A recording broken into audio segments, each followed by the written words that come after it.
What is going on, gamers? Welcome to Brawl Masters. I'm Munchables. I'm joined by Teddy. You saw us last week, and we're back for more action. Teddy, how are you doing, my man? Because last week was real spicy, and I'm hoping for a repeat this time around. Yeah, I'm doing great, Munch. Thank you for asking. I've been enjoying last week's matches a lot. I've watched through the VOD again as well. We had some really great matches, and just the draft system being utilized in such original ways. So I'm really excited to see what the teams can come up with this week.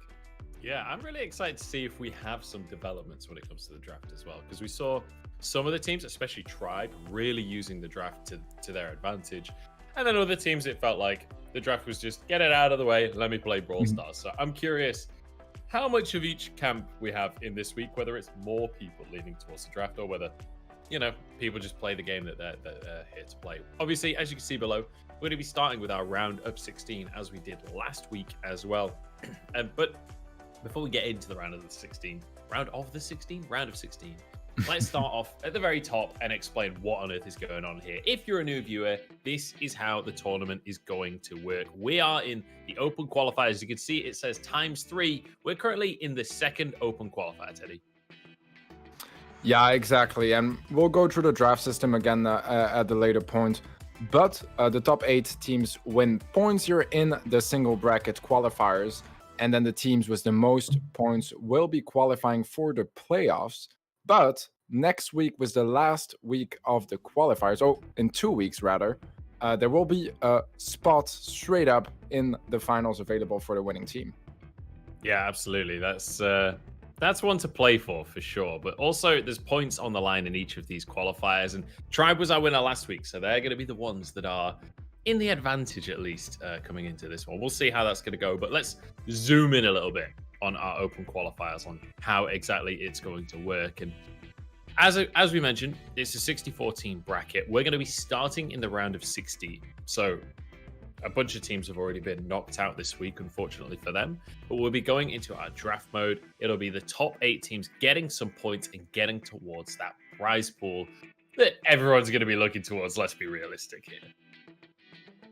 Yeah, definitely. I mean, first of all, you make money from placing well in the qualifiers, but then obviously the points increase your odds of making it to the playoffs, and that's where the big money is at. Yeah, absolutely. And I just want to explain as well that this will be single elimination in the bracket, but also best of 3, best of 3. So best of 3 on each map and 3 different maps. So important that these guys are getting the games in, because we saw last week a lot of teams winning these series in 4 singular games. So we'll have to see if that's going to change up a little bit. Let's take a look at the money that's on the up for grabs, though, as we move over towards our prize pool. It is going to be $500 is the big prize when it comes to the playoffs, but we're in the qualifiers here today. So first place, they'll be looking at grabbing themselves $250, which ain't a bad chunk of change for playing some Brawl Stars. Yeah, definitely, especially since once you get first or second or in the top of the qualifiers, you get those points, so you increase your odds of getting to the playoffs and then getting even more money. So it's not just the money from the qualifiers and from the playoffs, because if you place consistently in the qualifiers, you're going to get the money of the playoffs as well. So there's a lot of money on the line for those teams. $2,500 total for the EU region. So yeah, I'm really excited to see what the teams can show today. Yeah, absolutely. And let's be honest, if you can win all 3 qualifiers, you get more money than if you win the playoffs. So it's like, this is all about consistency. This is about being constantly at the top of the table. But let's explain the draft, because I'm sure a few of you at home a little bit confused right now. This is Brawl Stars. What are you talking about, a draft? Well, this tournament runs a little different to maybe what you're expecting. There's a draft mode coming into the series. And so the players will be able to ban game modes and then pick maps depending on their opponent and depending what their strengths are. Teddy, talk me through some of the shenanigans you might expect to see today. Well, we've seen it previously that very often the team that has the 2 game mode bans ends up banning Hot Zone.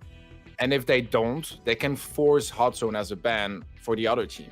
So that's very interesting, because if you are comfortable playing Hot Zone, which is kind of the wild card here in this tournament, because in most tournaments you don't have Hot Zone available as a game mode. Here you do, but you can draft it out, and that's where it gets very interesting and really emphasizes like consistency across different game modes. Because if you're very good on Hot Zone, you don't have to ban it, and that's a game mode that 90% of the time your opponents will ban, and you have much more, power in your decision. Yeah, absolutely. And that's something we saw Tribe using against Code Magic Purple last week in our semi-final, and they were the first team that we got to see on stream actually playing the Hot Zone game mode, and it felt like they really came in prepared with that one. Also, you get to ban a brawler, so if you know you're against an opponent that's particularly good at one brawler on a certain map, you'll already know the maps you're playing by the time you go for your brawler ban. So there's a little bit of extra strategy that can be employed there. But with all of that explained, with all of that said and done, let's look at our leaderboard as we move in towards today's games. Because as we said before, this is the second qualifier, so some teams already have some points on the board. Tribe Gaming sitting there in first place, but importantly in second, Russian Elite was the dark horse last week. Nobody was expecting them to make it all the way to the finals. Yeah, I completely agree, because when we watched their match, I believe in the round of 16, we had them as the underdogs. And all the way from the round of 16, they made it to the finals, beating big teams such as SK Gaming. And honestly, no one expected this result from them. And I'm really excited to see if this is just a one-time thing, or if they're going to show this kind of level every week consistently. Yeah, and I just want to point out as well, in 8th place there, Legends Never Die. Last week, they were called Zero Zone. It's the same team, they've just changed their name. So a bit of a reference to one of the world songs from League of Legends, I guess. But yeah, so still the same team, just a bit of a different name coming into this one. So I'm excited to see how they're going to fare. And do you know what, Teddy? We've got a treat on our hands, because they're going to be in our first game that we'll be casting here in the round of 16. You can see Legends there. It's just short for Legends Never Die. They were going up against Totem Esports. So Teddy, do you have a bit of a precursor of what you'd expect to see in this round of 16?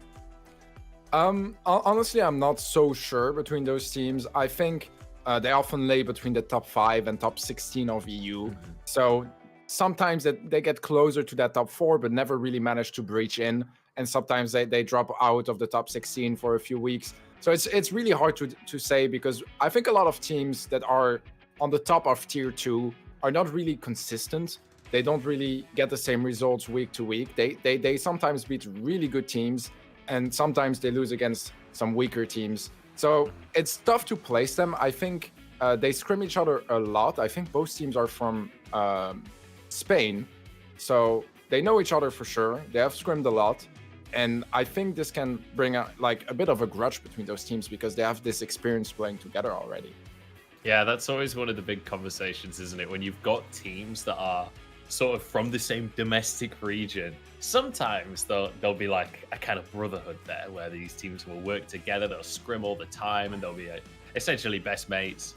And then other times you'll see that they essentially become mortal enemies. They're both grudging against each other. They want to be the representation for the region. They want to be the ones that are the Spanish team. So I haven't spoken to any of the players. I don't know if this is a grudge or if this is kind of a brotherhood, as it were. But I guess we'll find out based on how aggressive the gameplay is. We're going to kick our draft off, though, and it looks like they're already well and truly all the way through it. So Hot Zone was banned, as was Heist, as was Bounty. We're going to play Gem Grab, then Brawl Ball, and then Siege. You can see the maps there.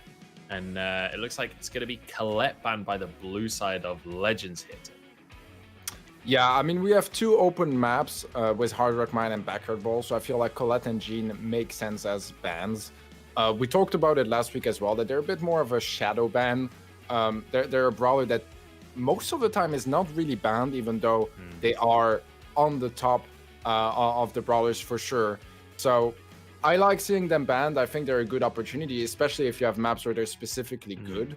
That definitely works out. And in Junk Parks, Jean is really strong too. Colette, not so much, but still, I think the Jean ban is really strong coming in from Totem. And yeah, I'm looking forward to see how that's going to play out. I think this is the first time we've seen Jean specifically banned away. If I remember correctly, we didn't see it last week. And it was something that you and I talked about a little bit on the broadcast, Teddy, where we were basically saying, like, look, it's really, really strong. Every team plays on this. A lot of teams rely on this pick. Maybe this is something Totem have basically considered coming into this week, saying, look, Jean is the staple of the meta. Jean is the playmaking brawler that a lot of teams rely on to be able to get themselves going in a series. So if we can take that off the board and we can play better without that brawler, maybe that's a strategy coming in from Totem. And I'm excited to see what they've got up their sleeves without that pick and play. Yeah, I feel like in Brawl Stars, people have like traditionally not banned Gene a lot because he's one of the core elements, like one of the foundations of most comps you play on a lot of different maps.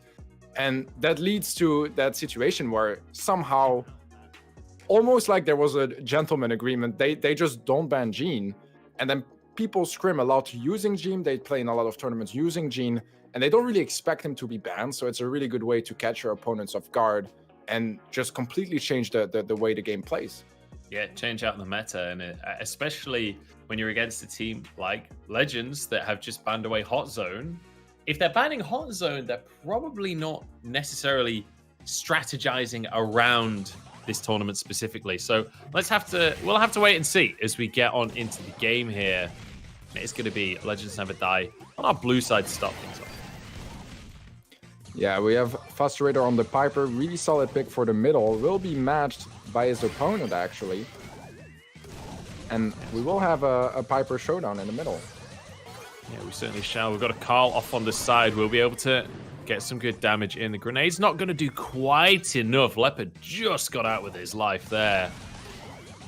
See, good shots actually across on towards the Sprout to try and get some damage down. Leopard moving in, grabbing some ground, and that's a nice little snipe. Good teamwork coming out. In comes the spin from Carl to finish another one off. And suddenly, Legends are well and truly in control of this map. Going to be able to grab the 6th gem, 7th gem for themselves. There's one more on the map, and suddenly we're looking at Totem struggling to get onto this one. Yeah, we already have 9 gems on Legends. They should be close to that counter, but they do lose Leopard to Rafa, meaning that now there's a bit of an opening for Totem to regain control. Adri will find some gems back, but he gets taken out anyways. There's still 9 available, though, right now to Legends. If they can grab the 2 that are on the map, but it looks like Rafa should be able to punish this. He wants to step forward, but he knows he can't. He knows he would have gone down. That'll be 10 gems. And now they just got to get out of here. Legends just looking to survive. That is not a good super, though. Nearly got himself caught. Thumbs up comes out. He knows he's all right. Now the final push from Totem. They got to make something happen now or never. It doesn't look like it's going to happen. That's a good little snipe, though. Oh, they get him. What a shot. Yeah, they managed to stop that countdown, but Frustrator picks up the gems again, and it's going to go for a second countdown. Totem Esports, not enough gems to cancel, so they need to find a kill on Frustrator once again. Adri with a good kill, finds a second one. Rafa needs to jump aggressively, but there's no time. You know, that's kind of heartbreaking because the first one, getting that kill, was so miraculous for them. That was such a hero play to be able to stop the countdown in the last possible second. And then to immediately have to try and do it a second time in a row. Like, that's a tall order for any team. So valiant effort there from Totem at the end. But at the end of the day, Legends were the ones that were in control of the map for the vast majority of that one. So a really convincing start to this series from Legends. Yeah, definitely. That's the problem when you don't have any control in your gem grab set or in your gem grab map.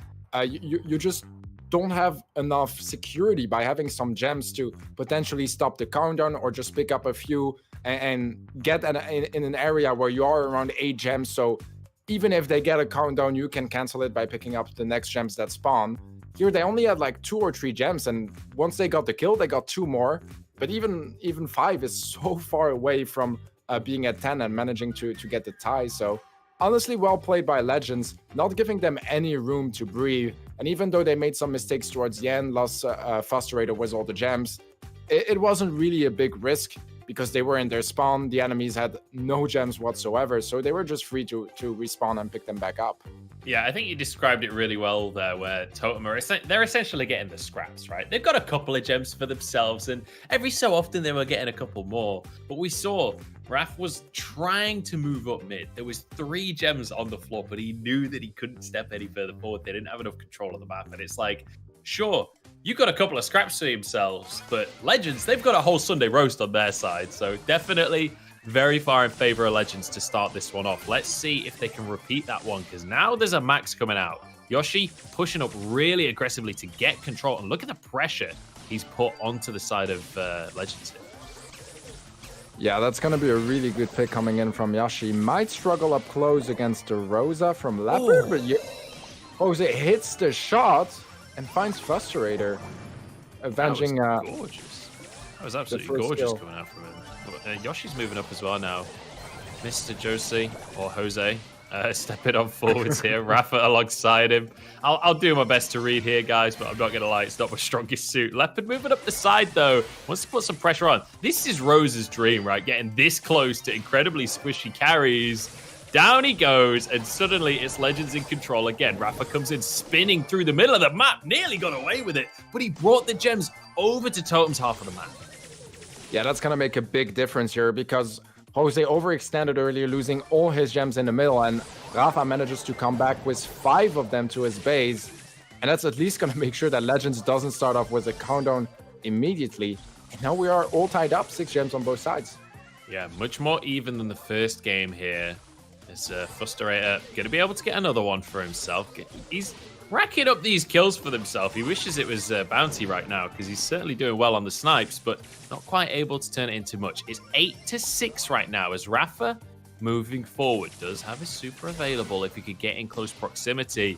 But that's a whole different conversation if he can get over there. He's going to be able to just spin onto Leopard, but it's matched by the Rosa ult here. Yoshi now trying to get up close proximity here, but it's not going to be able to quite finish anything off, and I feel like I'm saying that over and over for Totem here. Yeah, and both teams have reached the 8 gems threshold. Even though Legend starts that countdown, that means that Totem, all they need to do is pick up the 2 next gems that spawn if they want to interrupt it. And that's a really important step, but the good kill from Adri is going to find Jose. Rafa and Yoshi will be able to retrieve the gem, and once again, things are tied up. Frustrator just does not miss, does he? He's got heat-seeking shots coming out. Now the question is, can they finish this one off? Obviously, it's kind of sudden death right now, but finishing a player there 13-8, they cannot tie this one. They've got to push in. Yoshi charging on forwards. A couple of shots in would do the job. Mr. Jose moving on the side as well. Rafa closing the gap, but only 3 seconds on the clock. I don't think they're going to be able to do it in time. 1 more second, and Legends close out the map 2-0. Yeah, definitely not as one-sided as game number 1, but I feel like Legends had a lot of control, and they were kind of defining the tempo of that game by constantly being the ones having the lead and picking up some gems. And Totem had some great reactions, but it was just reacting to the master plan of Legends. They were just playing Legends' game, and even though Legends let it get close in the end, they were the ones initiating every single move and planning everything, so it was definitely their game here. Yeah, really, really good stuff. And it has to be said, Totem, not necessarily always on the same page. We saw right at the very start, Yoshi charging forwards on Max. Actually got a ton of pressure down towards Legends. Legends felt like they were losing control of the map. But in the meantime, the rest of Totem was also being zoned on the top half of the map. Someone from Legends had pushed up the side. So it was kind of like this discombobulated setup that we saw coming out from Totem. And then Yoshi obviously had to just retreat at that point, get out of dodge. So Legends ultimately doing a good job of controlling the situation. Now we move on to Brawl Ball, though, which is all about map control. So with the way that Legends have been able to control the map in our first game, you can expect them to come in with an advantage for game 2. Yeah, they seem very prepared for gem grab. But this time, Jose finds the first kill onto Adri, and that's immediately going to turn up the pace for Totem. They are looking to push forward, get Frustrator out of position. But this is going to make it a bit more difficult for Jose to be useful on a Piper pick, because up close and with those short angles, there's not much he can do. We're going to see... It feels like right now Legends are the ones in control. They've got the ball close to them. They're kind of just hiding behind cover. Mr. Jose moves away. Now they're going to be the ones with the ball, but that heal is going to do a lot of work to keep them in control here. Rafa stepping out to the side to try and contend right now, but he's being pushed on in. Spike stepping forward, but Leopard goes down in the end. All 3 players eliminated from Totem, and that's easy peasy for Legends.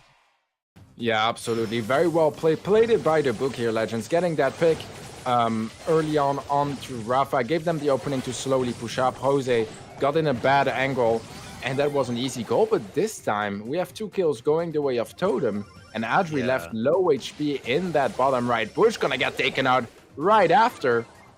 And a super from Jose to clear things up. The shot almost goes in. That was so damn close. Good little clear at the last possible second there, but Rafa is still going to be able to put it in. That opener from Legends felt a little bit arrogant, didn't it? It felt a little bit like, we just got one easy goal. Let's just charge it on in. But they got stopped here, and Totem are going to even it up. Yeah, that's the thing with Max. If you have a super available right after the reset of the ball, you can definitely turn up the pace immediately and catch your opponents off guard. But Legends, Totem Esports, they were totally ready for it, and they punished them very hard. We have an offensive attempt once again coming in from Totem, and it's looking like they are more in control of this game than in that previous set. So. Yeah, nice stuff here from Totem. We've got 23 seconds on the clock, so it's getting towards crunch time right now for both these teams. Leopard pushing forwards on Spike, really aggressive, and now the team just has to finish the job. Legends with yet another beautiful aggressive play. And that was just, it was so beautifully orchestrated. He just charges on in. I can't believe Leopard doesn't get star player, honestly, with that final play coming in. Nearly 1v3'd them. And the rest of Legends just have to sweep up the final kills and get the goal. Really beautiful push. Yeah, Leopard definitely MVP in my heart, at least. With that super in the end, he made sure with the low HP players that were remaining that they couldn't go to the right side. Otherwise, they would get slowed down and take 500 damage per second, which they could not tank. So they had to go left, which meant that there was an open goal for his teammates. And even though he went down in a one-on-one trade, he made the opening that saved them this game, because it was looking a bit better for Totem this time. But in the end, Legends with the good plays, especially from Leopard on an individual level, that was really beautiful to watch. And you can see Mr. Jose, he respects that. He's like, you know what? I'm playing Spike as well. We need a Spike on our side. We're going to have mirrored team compositions here. Rafa going to get the best of the Pam on Pam action in the middle. Because Yoshi's getting real low, but he's going to be able to hide behind the boxes and should be able to survive. Barely getting away with his life there, but barely is good enough. Yeah, definitely a lot of pressure coming in from Totem Esports. Can they convert this into a goal? It's looking like they might, because they're getting kill after kill, and Jose and Yoshi are staying in that fight for what seems to be forever. Frustrator finally gets the ball out of the goal. The extra movement speed coming in as well. He's going to try to dash forward. Oh my God. He goes for the shot. It's going to go in. Frustrator, you monster! That was unbelievable. I can't believe he pulled that off. What a timing, what a well-used super. That's the crazy thing. When you play Max, you can really turn up the pace with that super. But the tough part is knowing when there is an opportunity, because the timings are so different when you run twice as fast than on a regular pace. And finding this opening was huge for Legends, because they had a tough start here. Seemed like Totem had control, but Legends took the momentum with them, and now they are going to be going for a reset. Yeah, forget everything I said about Leopard. Frustrator is the MVP by about 1,000,000 miles after that goal, because that was something else. Now he's going to go for the speed boost here. Yoshi pushing in, trying to get some pressure. And once again, it's Totem that feel like they've got a little bit more control of the map. But if that last round has taught us anything, it's not about the slow and steady game with these two teams. It's about who can make the big play. Rafa stepping on forwards. There's only one player remaining. Adri doing his best to try and defend here, and his best is well and truly good enough.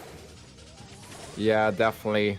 We have a slow push coming in from Legends. I don't think they are going to be trying this. They just want to defend for the next 20 seconds, because as they have the 1-0 lead, if the countdown ends, it's going to be the win going their way.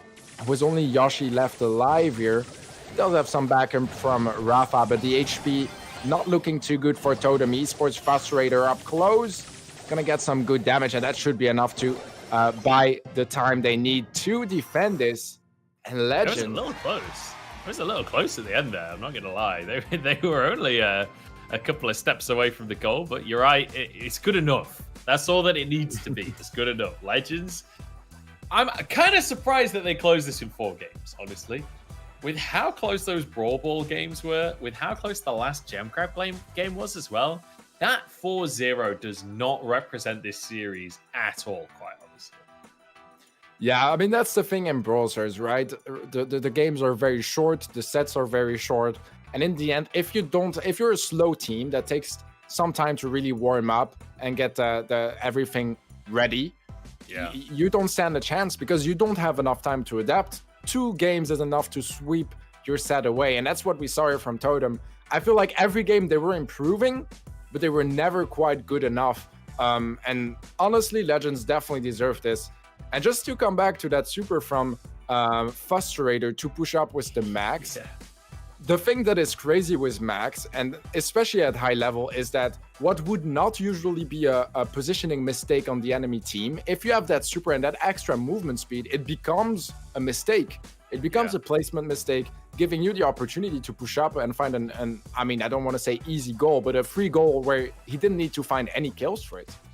Yeah, there's a concept in esports referred to as it's like errors, or like unforced errors and forced errors. And with Max, you can force your opponent to make errors. You can reposition so quickly that if they're not in the perfect position, you can even make them panic with the speed at which you can rearrange the game, and suddenly you can make them make these mistakes, and that's how you grab an advantage. Really, really beautiful stuff coming out from Frustrator. Honestly, that's the highlight play of the day, probably. Like, someone's going to have to really pull something out to be able to top that one in my book, because that was a one-man play from one side of the field all the way to the other. I want to see a replay of that. I'm going to go check the VOD out immediately. As soon as we're done today, I'm checking out the VOD of that, because that was just, it blew my mind.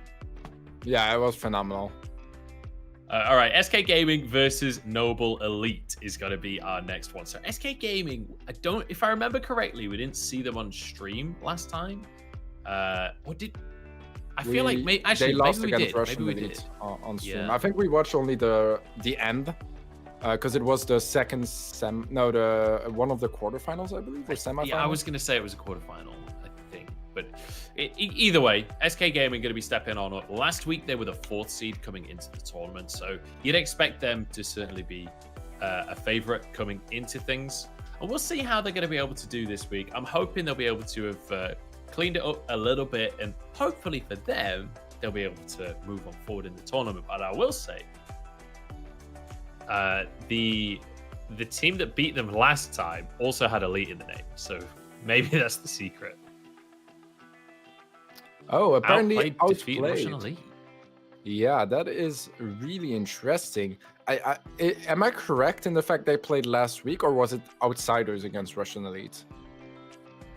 I'm not so sure anymore. I think that was Outsiders. I think so too. I think you might be right on that one. But either way, Russian Elite. Yeah, I mean, we were literally just talking about them, 10 minutes ago, 15 minutes ago. We were saying how Russian Elite, they'd come in, they'd upset the apple cart. SK Gaming was one of the teams that they upset. They made it all the way to the finals. And we were just like mind blown the whole day last week. And now in the round of 32, they get completely shut down. So either Outplayed is coming in as maybe a new favorite, a new dark horse for the tournament, or Russian Elite just not having a good day. Yeah, I mean, the real question, in my opinion, is this now like an exception that Russian Elite played poorly today, or was it an exception that they played so well last week? That's the question. Yeah, I mean, we have some more weeks to see how that turns out and what the true answer is. But for now, it's just a question mark. And we have the draft, Munch. So Bounty and Heist are banned by SK. Noble Elite banned Hot Zone. And we will be playing Brawl Siege and Gem Grab. All right, so it seems good. Super Stadium, Junk Park, and Hard Rock Mine is going to be the maps that we're jumping onto here. Brawl Ball and Siege is our first 2 maps, and based on the round of 16 last week, they'll be the only 2 maps that we see, because last week, pretty much every round of 16 game was an absolute wash. I will say, though, our first series has set us up well, because even though that was 4-0, it didn't feel like a 4-0. So I'm hoping we can at very least get some close maps like that. It's going to be Colette and Surge, the bans on this one.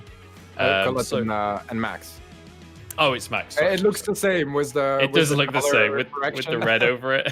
But yeah, I mean, what's your take on this one as we move on in? Because I feel like Brawl Ball is a good, it's a good meter stick in a series to see which team is going to be a little bit more coordinated. I feel like Brawl Ball is one of the game modes where you really have to be working together to make it happen. Yeah, I think Noble Elite is a great team on Brawl Ball, but overall, just the skill gap is pretty big between those two teams. So I am gonna be favoring SK Gaming, and they start off with a good opening from Skyrix onto Skyrix. Gonna pass forward. The new gadget coming into play, connecting a lot of damage there. Finds 1 kill and leaves Swarm low HP. Yeah, that was really close to just one-shotting him at that point, and you could see already SK well and truly in control. This map belongs to them, and they've gone full long range on this one as well. We've essentially got a poke war going on right now. You see Sky moving forwards here alongside YDE. That's an open goal, but a blink forward protects the net for now. I don't know if it's going to be for long, though, because there's still 3 men strong, and they're just... I don't think they even want to score. I think they just want to bully right now. They're all just going to sit outside the goalpost and just fire on into this tiny little choke. In the meantime, Noble Elite just barely struggling to survive, and they won't be able to. Look at them. They're just stood there. They're just laughing right now. SK, they don't care. Yeah, I think that new B gadget that released 2 days ago has a lot to do with this extremely dominant stars. Skyrix has popped his 3 gadgets already, just you know, for the sake of it and showing how broken it is. And the beautiful thing about it is, sure, he's using something broken, but why isn't Noble Elite? Oh my god. Oh my god. I mean, what do I even say about that goal? This was domination out of SK Gaming. And you're absolutely right. Like, don't hate the player, hate the game, right? That's the phrase. That's what you always say, because, like, it's a mechanic in the game. It's available. If you hate it, ban it. There's a draft in this tournament. You could just ban the Brawler if you don't want to deal with that. SK Gaming, they know they've got it. They know that they're strong, and they are showing it. My goodness, that was terrifying from them. Yeah, I'm gonna have nightmares from that B gadget. Like, it's just turning around and slowly killing the entire team. And you have 3 of them. You have 3 of them. And he literally got, I think, 6 kills in total out of 3 gadgets. How is that possible? I'm not sure, but they were prepared for it. They were prepared for it. They played her. They knew she would be really strong on this map. And that's the cool thing about it, is they were ready for it. They, in only 2 days of it being released, they knew it was strong. They saw the map. They thought, okay, it's going to be strong on this map. And Noble Elite didn't stand a chance because they didn't pick her. But this time it's SK Gaming not playing the B. I think they were expecting Noble Elite to pick the B here and counter her with the Sprout in the middle. Yeah, perhaps. Well, they got what they wished. The B is certainly in play from Noble Elite. It was also the first one to go down here. Swamp stepping on forward will defend the goal. YDE trying to push on in, but Skyrix goes down. Achille, though, stepping forwards very aggressively. You can see he's trapping them inside of the net. Noble Elite just aren't allowed to leave their own net this entire series so far. I feel like I'm watching someone cyberbully right now. Yeah, this is not looking too good for Noble Elite. They haven't had a chance to get out of the goal, and a shot from Skyrix is gonna finally give the lead to SK in this second game. Del is rolled off, but as a thrower, he doesn't really mind it too much. But I think Skyrix has done an exceptional job at just disabling Swarm from having any use on that B.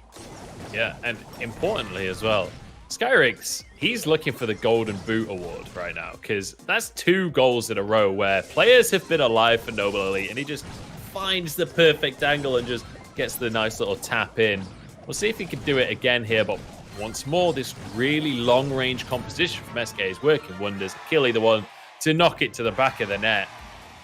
And this has, honestly, Teddy, maybe been the most one-sided map I think we've seen in the whole of BrawlMasters. Like, it didn't feel like Noble Elite had a chance the entire time. They weren't even long maps. It's not like Noble Elite even had time to have a chance. SK just pushing their agenda and closing this one out ASAP. Yeah, I love SK Gaming for this play. I really do. You can see the experience and the confidence in their picks. Where they play a new brawler. I mean, not new brawler, but new gadget that completely changes the way you can play this brawler. Completely abuse it and shut down Noble Elite. And then the next game, instead of playing the same brawler, They expect their opponents to mirror their brawler, and then they go for a counter themselves. I mean, this is just big brain moments here from SK Gaming. It was like they literally in front of Noble Elite, they got a mousetrap, they placed a bit of cheese on it, they pulled the thing back, tightened it. They're like, okay, do you want some cheese? Like held it out for them. Noble Elite are like, yummy, I love cheese. They grab it with both hands, snap goes the trap, in comes the counter pick. Easy pickets for SK. And that's the kind of big brain nuked came the mousetrap. Yeah, exactly. Yeah, they were pretending the spring was going to get them. They'd actually rigged it with dynamite at the same time. Either way, let's get on to Siege here, Teddy. Talk me through these compositions that we've got stepping up. Well, we actually have a mirror comp here on both sides. Probably the most popular brawlers on this map, to be honest. YD gonna find the first skill here. A shield gets pushed, gets taken out immediately by Stel, and early on here, both Jackies taking the Barleys out. The pull on YD, he is going down, but he got the bolt in time. Skyrix just about survives there. We'll be able to get the bolt for himself. So it's going to be 2-2 as we head towards the second phase here. This Siege bot, you don't expect it to get much done here. They'll be able to clear that one up before it gets really any significant damage. That'll only really matter should we end up in a stalemate, but still 25%, not too shabby for them. It's a good start for SK, but importantly, they are in control of the mid. That's a really important pull. Getting the Barley out of cover, plus destroying some walls. That is definitely what Skyrix was hoping for. Swarm and Para are back to push up. Stel chasing a shield. A shield gets saved by Skyrix. Was once again a clutch pull coming in. And it's by the looking way, good for SK. While all of that was going on, YDE was 2v1ing and winning. Like, YDE just controls the entire right half of the map right there. Now we're going to level 8 Siege bot moving in. Another pull comes on through. And this is the opportunity now to push in for SK. Even if they can't finish off the safe, or not the safe, even if they can't finish the base, which I think they might here, they could have just won on percentage alone. That was clinical, honestly, from SK. Yeah, that was once again very one-sided. And I think SK, they are hungry for this 2-0 sweep. They just don't want to waste time. And I think when you're a top team and you're playing against a team that's a bit at a lower level, I mean, Noble Elite is definitely not the worst team we've seen in the BrawlMSTRS, definitely not. But the skill gap is definitely present. And SK Gaming, in this case, they're playing with some degree of respect, not completely bullying them either. But, I mean, they don't leave them any space to do anything. They just disable every single initiative from Noble Elite in both Brawl and Siege, and it's working out wonders. I honestly feel like SK, they're looking for the speedrun world record of BrawlMSTRS right now, because these have been some quick games, and these have been some really comfortable wins from the side of SK. Noble Elite, unfortunate showing so far. I'm hoping that they can show us at least something on this last map. At least like get a Siege bot, at least get control for a portion of the game, because so far I've not really had anything positive to say about Noble Elite, and that's nothing against the players or anything like that. But with the way that SK are playing today, it's difficult to have something to say about their opponents because they are coming in all guns blazing. SK are coming prepared this week, Teddy, and it shows. Yeah, definitely. I mean, we saw it earlier was that B pick. I really enjoyed watching that. Yeah. It did hurt me a bit that this gadget exists, but besides that, just the way they utilized it perfectly, and we're ready for every single step from Noble Elite. Just shows the big difference here in skill and knowledge of the game. YD is going to find the opening pick here. He doesn't get traded out as he survives with a few HP, but Stel is going to find a shield on that right lane. Yeah, Stel gets the counter kill here, but all things considered, it is still SK in control because they're the ones to grab the Siege bot. They also get a second bolt at the last possible second there. I feel like that should have been Stel's. Speaking of Stel, he's been hooked in and he's been taken out. 2 bolts apiece as we move back towards the middle of the map. The Siege bot jumping on in. Should be able to get taken down fairly easily here, but a little bit of damage on towards the base coming out from SK. So we're in pretty much exactly the same spot that we were in game number 1. It's SK that get the first bot. We're at 2-2 on bolts, and then SK have complete control of the map. Yeah, Skyrix has a pull as well. If Para overextends, he's definitely going to get pulled. tactic had placed from Para. It's going to be rushing Skyrix, but it doesn't connect. Skyrix wants to go for the pull, will get it just in time to secure that kill. And SK Gaming, they get the second siege bot as well. Yeah, and they're making it look easy, man. They're honestly just in pure control right here. Another hook from Skyrix. And now the siege bot's charging on in. Still 60% as it gets onto the base here. And they'll be able to finish this one off. Easy, easy. 10% left. Couple more shots will do the trick. And SK Gaming, well, if that ain't a quick win, I don't know what is. The only way that they could have sped up this speed run is if they'd basically not had siege. Like, that's the thing that slowed them down in this. And that's just crazy to think about. SK Gaming, the team that upset them last week is already knocked out of the tournament. So maybe now SK Gaming, they actually have a week where they can really succeed. Yeah, I mean, last week, a quick reminder to everyone as well, SK was playing with their coach Petro. So they didn't have the full SK team available, not everything that they could utilize. And I mean, this week, now that they play with all 3 players in the roster, I mean, they're starting off great, man. They really are. They're feeling really good, and definitely one of, if not the most dominant series that we've seen on Brawl Masters, at least on the European side of things, here on the stream. Phenomenal win coming out from SK Gaming there. They have well and truly locked themselves in for the quarterfinals here. And we'll see if they can keep things going in that fashion, because, Matt, that was something. That was definitely something. They're in the top 8 at very least, so I'm expecting them to go through to at very least the semis, though. With a performance like that, it feels like they're firing on all cylinders, feels like they're warmed up, and it feels like their strats are there with this, the B bait, we'll call it, that they pulled on Noble Elite. Yeah, it was a blast to watch, too, man. It really was. They really showed how to play this game. And, you know, bring that strategic element. And that's what I really liked the most, is they didn't just go in and play it on mechanical skill and just go for picks and kills and keep playing. They actually had deeper strategies, despite knowing that they are definitely from far the favorite in this match. So that shows some kind of like a respect aspect in their domination. Where they didn't just play it brain dead and go for picks. They actually prepared everything and played it really, really smart. And the interesting thing is, maybe they didn't need to. And maybe this is a strategy that they could have held until later in the tournament. If one of their future opponents had watched this series, that actually could be a little bit of information they could take further on and use that later on in the day. But with that said, that's going to be our second best of 3 done already. I feel like we are speed running the show tonight, because my goodness, those were some quick games. But we're going to jump into a quick break in a moment, and then we'll be jumping into our quarterfinals. And honestly, Teddy, based on the way this has started off, I'm hoping for some close series, because our first series, we had some close games, but it was still a 4-0. This second series wasn't remotely close. SK just absolutely ran over Noble Elite. So fingers crossed, coming into the quarterfinals, we get some matchups that could be a little bit spicy. Yeah, I'm sure we will have some really close matches getting closer to those finals. And SK, they are looking really strong tonight, much stronger than last week. And I'm excited to see how they can perform in the rest of the series.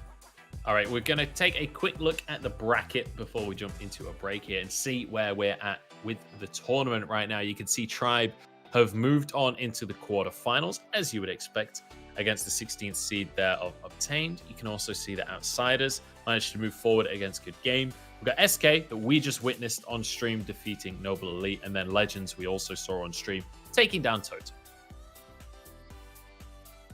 All right, we have some promising games coming up. I'm looking forward to see the opponents for all of those teams and watching some matches from the other side of the bracket as well. See what is up on the left side of the bracket.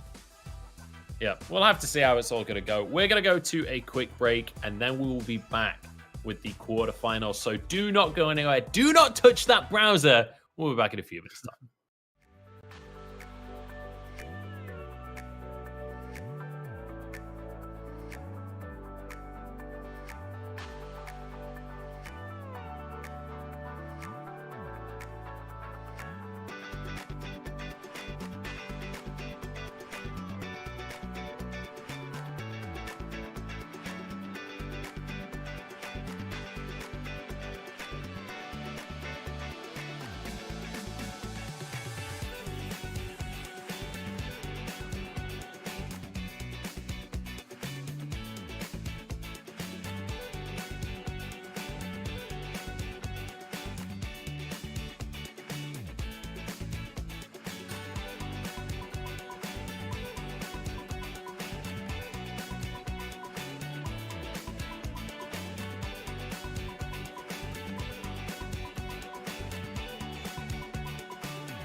We are back and we're ready to jump into some more games. The games have been so one-sided so far today.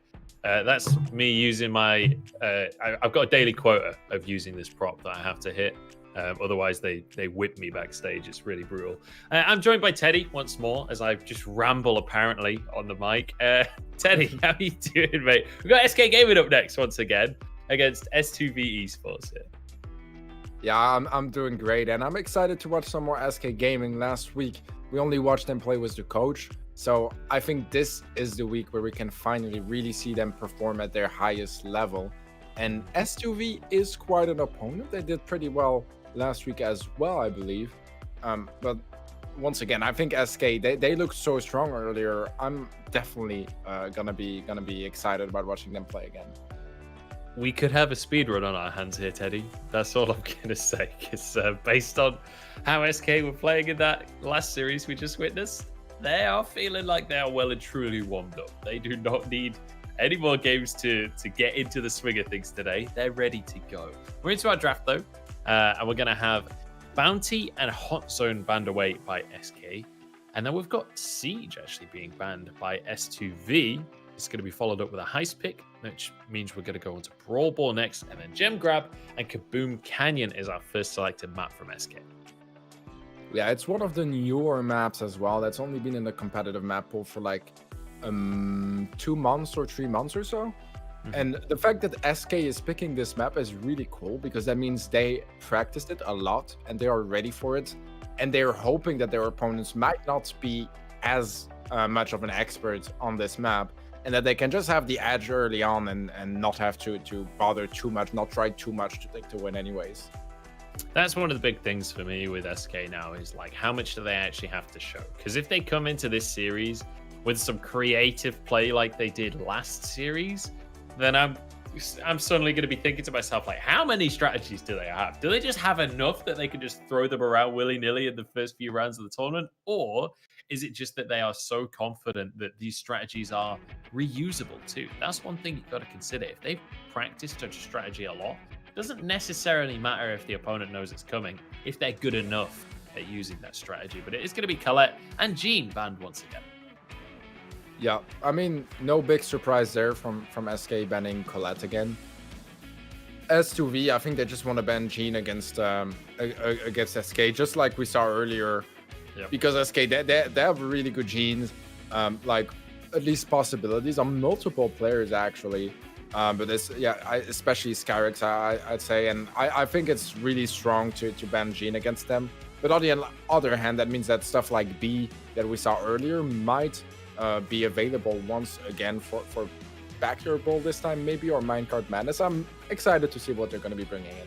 Yeah, I feel like Minecart Madness would be a map that does exceptionally well on, because as you pop the gadget and like spin at them, essentially, if there's a minecart behind them, you're stuck between, well, not a rock and a hard place. You're stuck between a minecart and a swarm of bees. So I don't know which one you prefer there. Neither sound particularly good to me. Yeah, I would go for the minecart, man. I just, that bee gadget is terrifying. I'm gonna have nightmares. Like it's like when you're on solo showdown and you're sat there with like, you've got 4 of the power gem things, your opponent's there on 16, and you're like, I'll take the gas. I'm just gonna walk into the cloud. Like, you can have first place. I'm not really that bothered. Similar kind of situation. Yeah, we'll see what kind of shenanigans SK are gonna bring to the table here. S2V Esports, certainly an underdog in this one, but it wouldn't be the first time in Brawl Masters that we've seen an underdog come up swinging. So I'm excited to see what they've got up their sleeves. Let's bear in mind, it was S2V that picked Heist, and also they got map selection for the 2 following maps as well. So I would say in terms of draft, this is probably the better version for being able to pick your comfort, being able to get the 2 map picks as opposed to having 2 game mode bans. Yeah, definitely. I mean, the big thing with maps is that they define if a brawler is good on it or not more than the game mode itself. Because an open map, any kind of a sniper is going to be good. A map with a lot of walls, any kind of a thrower or closer range will be good. So I think the brawler picks are a bit more dependent on the map than on the game mode itself. And that also means that teams are usually more uncomfortable with specific maps than with whole game modes, because they have to be decent in most game modes, because most tournaments include those game modes. So besides for Hot Zone, this gives you a big advantage of being able to pick 2 different maps, especially if you have big weaknesses that your other team could have exploited otherwise. Yeah, we'll see if there are going to be any exploitable weaknesses coming in today. And I have to say, I feel like SK, as we talked about before, they're the kind of team that will make you show those weaknesses and then exploit them. We saw with the kind of the bait on the B pick, they were like, "Hey, here's a weakness. Why don't you show this for us?" And then immediately, obviously, show that they had a counter pick ready to go. So we'll see if there's any more shenanigans for them. But it's certainly one thing that we're seeing from SK as well, is they really like to run these long range compositions. It feels like that's kind of their comfort zone based on the games we've seen today. Yeah, definitely. I mean, I think one element that is just so unbelievably strong with SK is their coach, Pedro, that brings such a strategic element to the game that a lot of teams just don't really think about. Like, they get into the games, they play, they try some small, like, outbraining scenarios and stuff, but it's mostly just about the gameplay. And then you have SK, which, I mean, that previous game we watched from them was just exactly that. Just constantly outplaying their opponents. Not only were they much better in skill, they were also much better prepared and much better strategies at play. And I'm expecting to see some more of that here against S2V. Yeah, I certainly hope we get to see a little bit more of that as well, as we're just looking to get all of the players into the game, and we should be able to get things kicked off once again. I'm just checking the club to see if the game has started. I'm ready to spectate. I'm ready to jump into the action. But apparently one of the players is having a couple of connection issues, so we'll just wait for that to be resolved. In the meantime, Teddy, how's your week been, mate? How's Brawl Stars been treating you this week? That's been treating me rather well. I mean, Brawl Stars is a really fun game to play, to watch, to stream, to cast. Did you give the Halloween thing a go? The Rosa challenge? Yeah, I did. Actually, right before the stream here tonight, I streamed for like an hour and a half, and we played it with friends. It was fun. It was a lot of fun. It's a really good initiative. I'm hoping to see some more of that kind of stuff, because I feel like it adds so much life to the game, even though it's like an event that takes 30 minutes. Everyone that cares about the game is going to do it, and I think it's just lovely. It's like, it's a different angle as well, which is always nice to see. It's nice to see kind of different perspectives coming on in. But regardless of that, let's get back into the game here. The players are into the map. SK against S2V here. It's going to be SK as our blue players coming on into this one. They're running an 8-bit. Yeah, we saw 8-bit a few times on this map last week already. Just an overall good pick. That damage booster helps out a lot, especially with the new star power, where his movement speed increases quite a bit if he's in range. And so far it's looking pretty good for SK. They don't have any damage on the save just yet, but they have middle control, and they found the most kills so far. The super coming in from Boss is gonna take down YDE. And importantly as well, Boss has just eradicated almost all of the grass in the middle of the map. So suddenly, this map, while it's meant to be kind of a safe zone in the middle where you can dodge a lot, not so much anymore. Boss kind of ruining that for everyone. Important to mention though, SK have already got a good chunk of damage now. 68% left for S2. Yeah, Boss is taking a lot of damage from Skyrix, gets taken out, but loses his booster. Well, he has another one already. And a shield is going to go for some more shots on that save. So far, S2V yet to find any damage on the enemy save. And SK, they're off with a pretty good start here.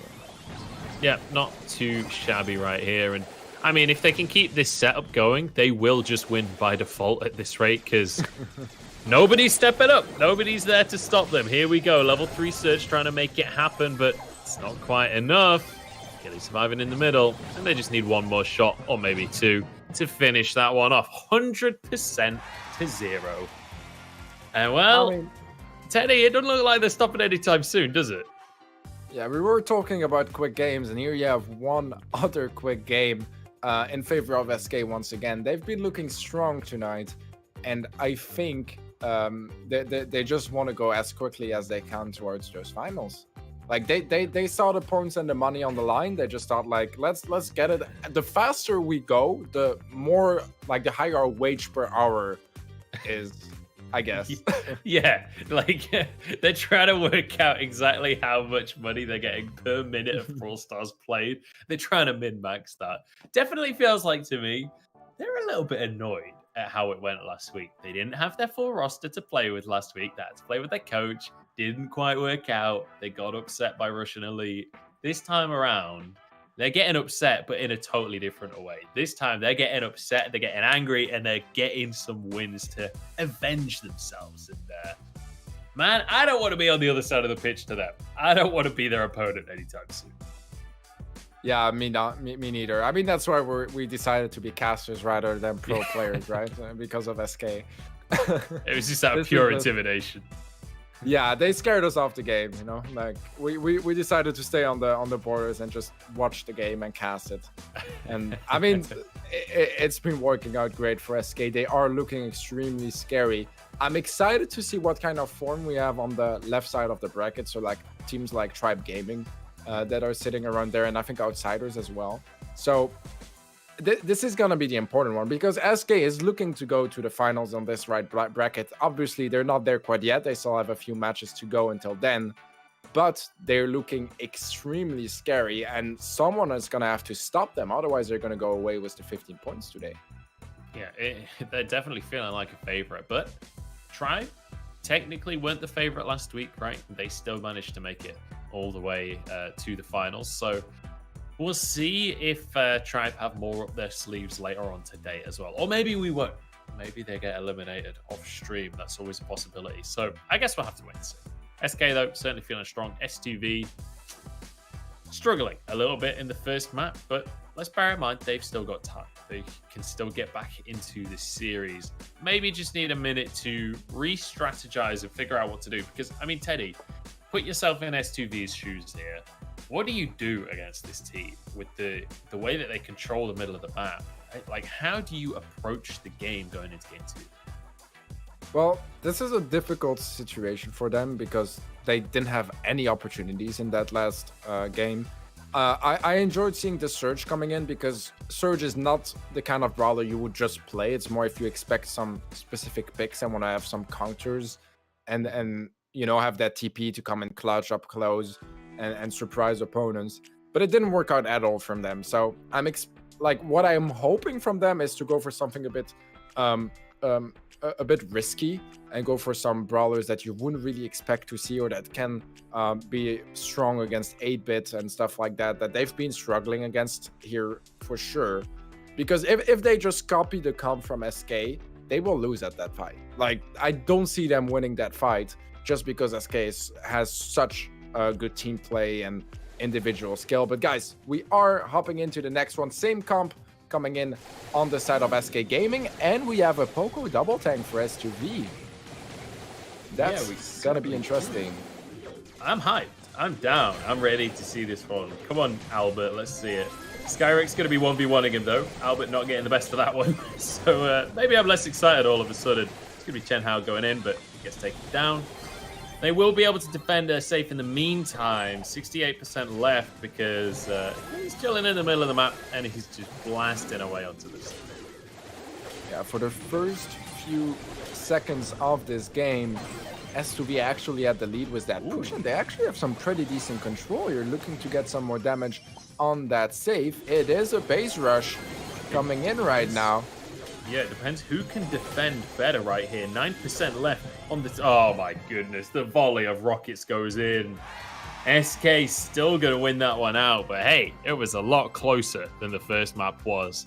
I'm a little disappointed, honestly. I kind of wish S2V would be able to win that one just so we have a little bit more competition between these guys. But, well, that's going to be 2 map wins on the board there. And kind of, I like it from S2V. It was a bold call to say, look, we're just going to race you. We're just going to try and out-damage you on the safe. And, you know, valiant effort. It didn't work out, but valiant effort on the safe.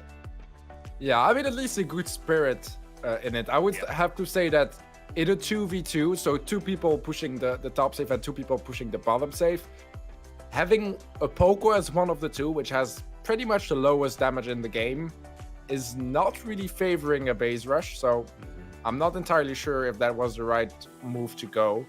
But at least they had an initiative. They went for something creative that you don't really see a lot in highs because, I mean, Poco on itself is terrible in highs. He really is. His only asset is that he can heal his teammates a lot and keep them alive and make it easier to push for them. But once you're on that save, he's pretty much useless. And on the other hand, the two brawlers that pushed from SK Gaming, they were dealing a lot of damage. I think it was Pam and YDE on the Brock. It was Brock, I think, yeah. Yeah, and that was just so much damage output that honestly, S2V didn't really stand a chance. And SK, they knew they couldn't win in a base rush, so they just let them pass. They didn't want to bother. It was a free win for them, even though the numbers looked a bit closer. I think in the end, it was very much under control from SK.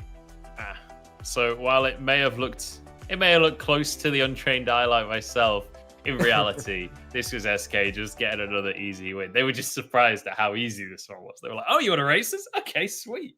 Well, we happen to be the tortoise, and you guys are the hare. Tortoise always wins. Them's the rules. Aesop told me that, so must be true." Either way, SK feeling good. Now on to Brawl Ball. So, I don't know if you remember this, Teddy, but about 10 minutes ago, we just witnessed SK absolutely murder another team on Brawl Ball. It was completely brutal. Do S2V have more in the tank here? Is there something they're going to be able to do, or are you thinking we might just have a bit of a repeat? Honestly, I don't know what S2V can do. SK is looking so strong.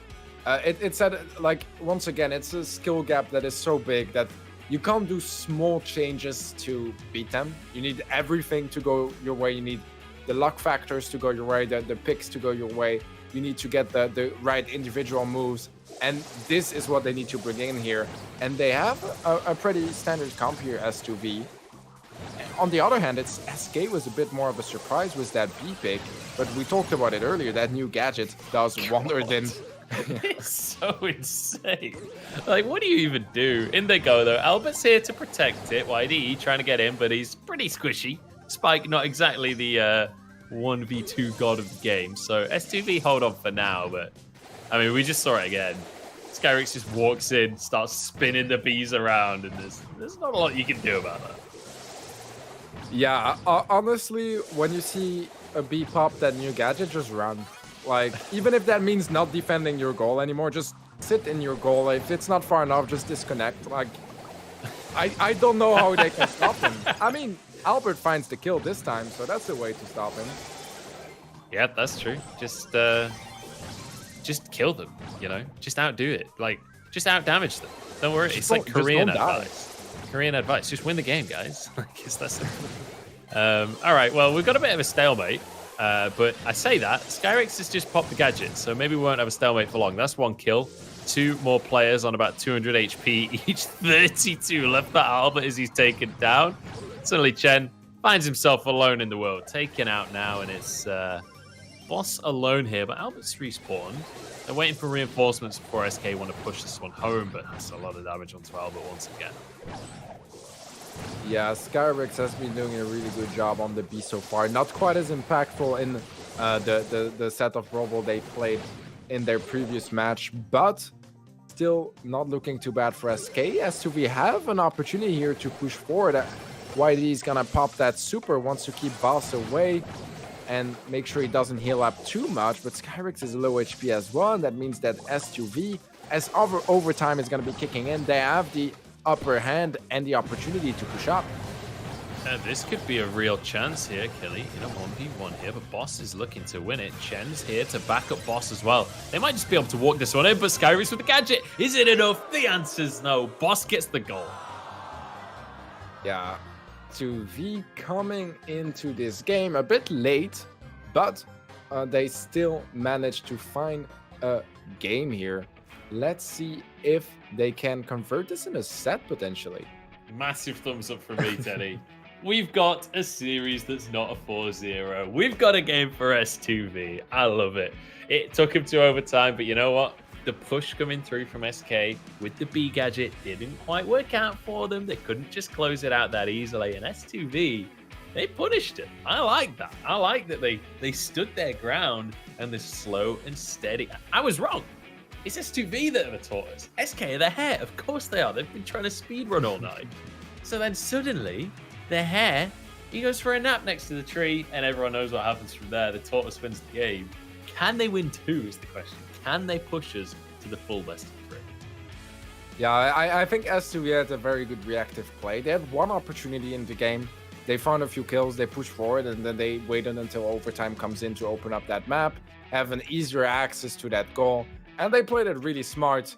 That's definitely how you want to play it, especially if you get dominated so long by a team and you get that opportunity to get a push. You need to convert it in a goal, because against a team like SK, you're not going to get 10 chances. If you get one, be happy and use it as well as you can, because it's the only one you're going to get. Yeah, I think that is fair to say at the very least. We'll see if STV can find themselves another chance, but it does go back to what we were talking about earlier on forced errors versus unforced errors, because STV there, they kind of won off of an unforced error. SK went too far forward, tried to win off of the back of a push that didn't work out for them. Now, what can S2V do to set themselves up for success? Because obviously the slow and steady game is their comfort zone. Maybe draft a composition where they can win out in the poke battles and slowly but surely gain ground. Yeah, that's kind of what I said earlier was the reactive play, right? So S2V, unlike SK's playstyle, they just see if there's an opening, an opportunity, they will take it. But it has to come miraculously kind of to them. Unlike SK, that really forces things in and plays with your mind and makes you make mistakes. But guys, we are ready for our next game of Brawl Ball. The chance for S2V to take this set. Let's see how this goes, man. Yeah, we'll have to see what S2V still have in the tank here. It's going to be a good little pick for Albert to start things off at very least. But here we go, Skyrix spinning the bees, but doesn't actually hit anyone. So that's one gadget down. That's pretty good news for S2V. Yeah, definitely the start as we were hoping for. They got the first kill as well, as YD ended up going down. Sheila is low HP as well.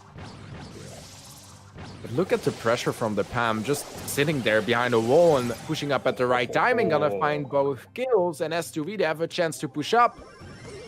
This is it. This is the opportunity right here. Boss gonna hold onto the ball, kicks it on forwards a little bit. Chen, in the meantime, gonna be flanking, trying to get damage in from the side. Takes out YDE. Now Albert's back on the scene once more. They can start to push in here. Grenades go down in the middle. So Albert has a clean shot to the goal, but YDE blocks it. Oh my goodness, it's so close. But SK are holding on for now.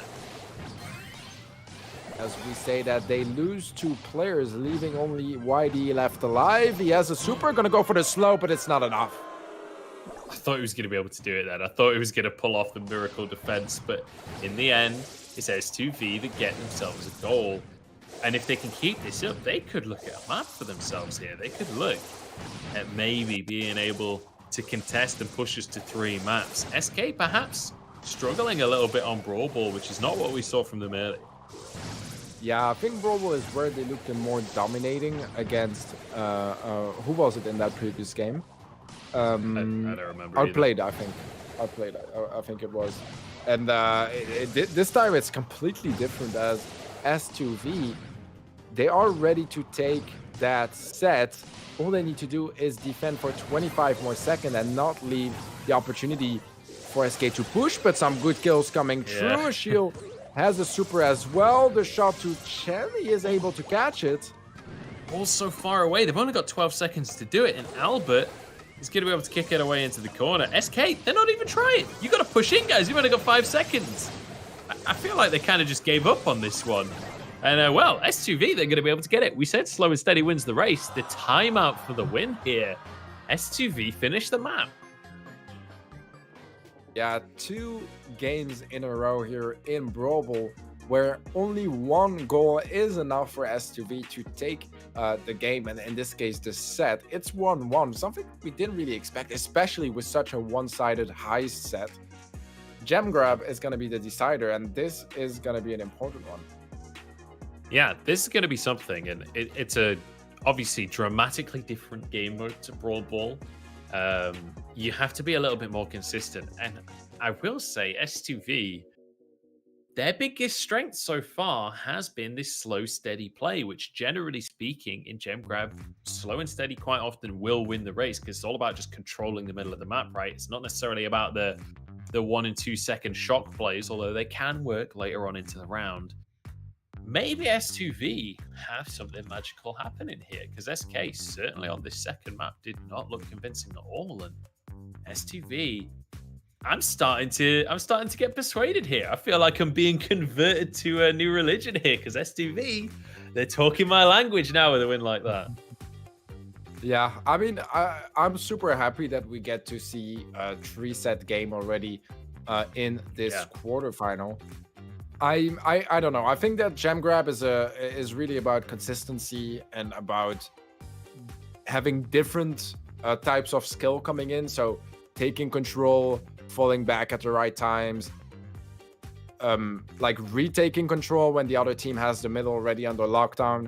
So I think there's multiple assets that are like coming in and that are gonna require like different types of skill.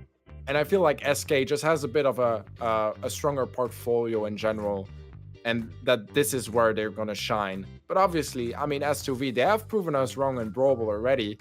It wouldn't be that surprising if now they come up with a really good gem grab set. I'm ready. I'm not going to lie. I'm ready to see what they've got up their sleeves. Boss especially has been impressive because there's been a couple of times. In fact, I think both of the goals were Boss on Pam just basically saying, well, I'm the last man standing. There's only one of you left, and on Pam, I got a lot of health. I'm just going to walk it in. It feels like Boss is positioning very, very well to be able to pressure the enemy on this Pam. And we saw him get a 2v1 earlier on in the game as well. So I'm hoping we get to see a little bit more out of him. And it feels like on more of these supportive picks like the Pam, that's definitely his comfort zone of being kind of the cornerstone for the team. And the other guys can go do the flashy stuff, but Boss is the guy that's there that's always going to be consistently playing well and always going to be the guy that they can lead. Yeah, definitely. I mean, if you look at Pam, that's a perfect pick for this kind of play in Brawl Ball because Pam is not really a flashy player, but it offers some support for teammates with heals, with better positioning, tanking for shots as well. And overall, it's a really good brawler. Like on paper, it has a lot of health, has a lot of utility, and it has a lot of damage. So overall, really good pick. Once again, one of those kind of like shadow picks that don't really get banned ever, but that are played in almost every single series. So I don't know, man. I think that can show off a lot, and gem grab is definitely a good place to do so. Yeah, definitely agree. And I think Pam as well, kind of deceptively high damage. If you can get up close, you know, the damage isn't great when you're trying to win a poke war, but when you get in close range, it's basically a shotgun, let's be honest. You can just mow through a health bar. Let's have a look, though. Is Killy moving up forwards on the max? We've got some Pam on Pam action between YDE and Boss. YDE gets out with his life, gets sniped out by the rest of S2V. Killy answers as Boss goes down. Going to be 3 gems in favor of S2V to start us off here. Yeah, I really like that BB pick from Skyrix. Your goal as a BB here is going to be to push brawlers with that knockback into the minecart, or at least push them out of access like he did here, where he just can't go anywhere. He just has to wait for the minecart to pass by. And with that shield as well, it makes it a bit easier to hold on to position and stay alive for longer times. You have a good control here from SK. They did lose a player, which is going to make it a bit harder to come back to the middle. Good kill there coming in. Is it going to be enough to find those gems? It's not looking like it just yet. Yeah, Boss in a battle with YDE in the middle of the map here, but he's not winning out. Achilles shuts him down in the end. Skyrix moving forwards as well. 4 gems to 5 right now, or should I say 6 to 5 at this point. It's SK with a minor advantage, but Minor is the key word here. This is an incredibly close map as Skyrix gets back onto the map, but immediately just gets shut down. That was brutal. Chen Hao moving on forwards, and SK might just be eradicated here. Another super from Chen Hao, and they're going to control all of the gems. Boss has just got to get out of there. Skyrix is accidentally helping them escape with the knockbacks now. Chen Hao is close to going down, but he doesn't need to survive. They've got 12 gems outside of him. 5 seconds left on the clock. Boss just has to keep this one going, and they will be able to do so. What a beautiful start to this map coming out from S2V. Yeah, this is incredible from S2V. They went all the way back from being 1-0 down in the sets to now being at match point. Guys, S2V, if they win this next game of Gem Grab, or even the next one as well, so any of the next 2 games of Gem Grab, they are going to move on to the semifinals and knock SK Gaming out of the tournament, which is definitely a big upset. I'm kind of gobsmacked, honestly, Teddy, because with the way that Heist went, I did not expect anything from S2V. Coming out of the second map, I basically was like, all right, this is another clean sweep for SK. This is already done and dusted. S2V ain't got a chance, blah, blah, blah. I was ready to just get into the next series. But S2V, it was a close Brawl Ball where they won by just getting a singular goal each time. And then they come on to Gem Grab. And that was a beautiful, coordinated push. That wasn't just one player making a great play. That was the whole team, like, eradicating SK as a unit, grab the gems and then back off. We're witnessing some really great team play out of this. Yeah, I really like how they utilized everything that they were given. As soon as they found a pick, they started helping their teammates out. So I don't remember who it was, but the right lane brawler won his fight. Then he decided to go help out his teammates in the middle. They got the kill in the middle, and then they pinched the last guy with the 3 of them still being alive. And that's just a really good way to play this game, especially on Minecart Madness, where the lanes move on a lot and change a lot because of those minecarts. And they really had that snowball effect early on. We'll see if they can keep that going once again. Albert will be on the Piper this time. Chen Hao once again on this Carl.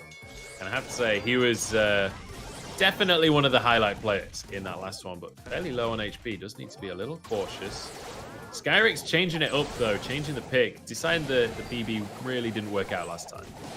No, it definitely did not. But this time, their start is even poorer as Albert is up 6 gems already. She'll barely manages to dodge this shot.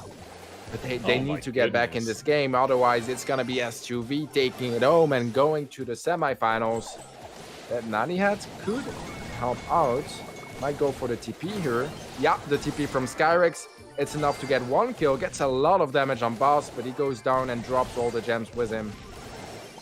This might just be over, Teddy, because Chen Hao, he can go grab all of those gems. He has walked into the minecart, but he's okay. He survived. That's going to be 10 with Albert with 1 of them in his pocket here. Boss just has to play protection. 12 seconds going to be left on the clock. Skyrix needs to try and move in here. They have stopped the countdown as YD moves forwards, but 10 gems once more. And the countdown begins anew. Skyrix and YDE trying to pressure here, trying to finish Chen Hao off. He's the guy. He's the priority target. Gilly moving in on the Sprout as well. Damage coming on in, but spinning around. Carl's on the scene. Chen Hao, 1 more second. No, he goes down. They've stopped it. Achilles saves the day. Grabs just 1 gem for himself, though. I don't think that's quite enough. Boss doesn't want to let him get away with it. Looks like SK, they hang on for now. I think they actually drained S2V for a second, because that 1 gem was definitely not enough. There were 11 on the floor, but S2V thought that with that 1 gem, they would only have 9, because they didn't really count them too well. And they started pushing them, but then they counted and they thought, oh, wait, we have enough gems. And now they get the countdown and the win. What an incredible play from S2V. Yeah, they had more than enough gems at the end there. I think they finished with 16, 17 gems. Wow, what a game. It was definitely tense. And SK, it was valiant effort at the end there. That was so close to saving the day. And S2V nearly fell for it as well. But, look, all of those gems were still just in the S2V spawn. So it's not like that was ever going to be a bad situation for them. And well, S2V, they're going to move on. SK Gaming with a pretty disappointing flop here in the series. Like, we saw 6 games in a row from SK where they looked unbeatable, honestly. They looked insanely strong, including the first 2 games of this series. But then they get onto Brawl Ball, a couple of plays didn't work out, and it felt like the momentum broke. It felt like once they stopped just winning back to back to back, it felt like something there didn't quite click anymore, and S2V took advantage. Yeah, definitely. I mean, I believe, if I'm correct, that S2V picked the 2 maps for Brawl Ball and Gem Grab. Yes, I believe and so. it seemed like they were extremely prepared for it. They had some strong comms, strong picks, good team play, good strategies. They pushed together, fell back together, didn't take any like unnecessary risk, and everything they did paid off. And that was the reason they managed to go this far. Yeah, really beautiful stuff from S2V, and that means they will move on in the tournament as well. So commendable performance here at SK for the 2nd week in a row now. Will get upset a little earlier in the tournament than maybe you would have expected. And, you know, I was all aboard the SK hype train this week. I thought that they were going to go a lot further this time, but it's just not going to happen for them. They could come back in the 3rd qualifier, but let's take a look at our bracket and see where that leaves us, because S2V obviously going to be moving forwards now into our semi-finals. They'll be against either Legends or Outplayed. Then on the other side of the bracket, apparently Outplayed vs Legends will be our next match that we'll see. Then on the other side of the bracket, Tribe, definitely the team that I'm keeping my eyes on here too. Yeah, absolutely. I mean, they've been looking strong. They have been looking so good lately. And honestly, I think they are the favorite for that left side of the bracket. I think S2V on the right side of the bracket is coming in with a bit of a surprise. But we'll have to see who between Outplayed and Legends is going to make it to the semifinals. But that means that on the right side of the bracket, it's definitely a new team moving on to the finals tonight. Yeah, absolutely. We could have Tribe repeating last week, but certainly on the right-hand side of the bracket, we're going to have a new team, and that's exciting. It's always good to see some new talent step in onto the finals and kind of strutting their stuff a little bit. We'll have to see whether it's going to be Outplayed or Legends that moves onto our semi-finals here. We saw Legends earlier today. They were looking pretty good. That's obviously Zero Zone from last week. In case you missed the start of the show, Zero Zone changed their name coming into this week to Legends.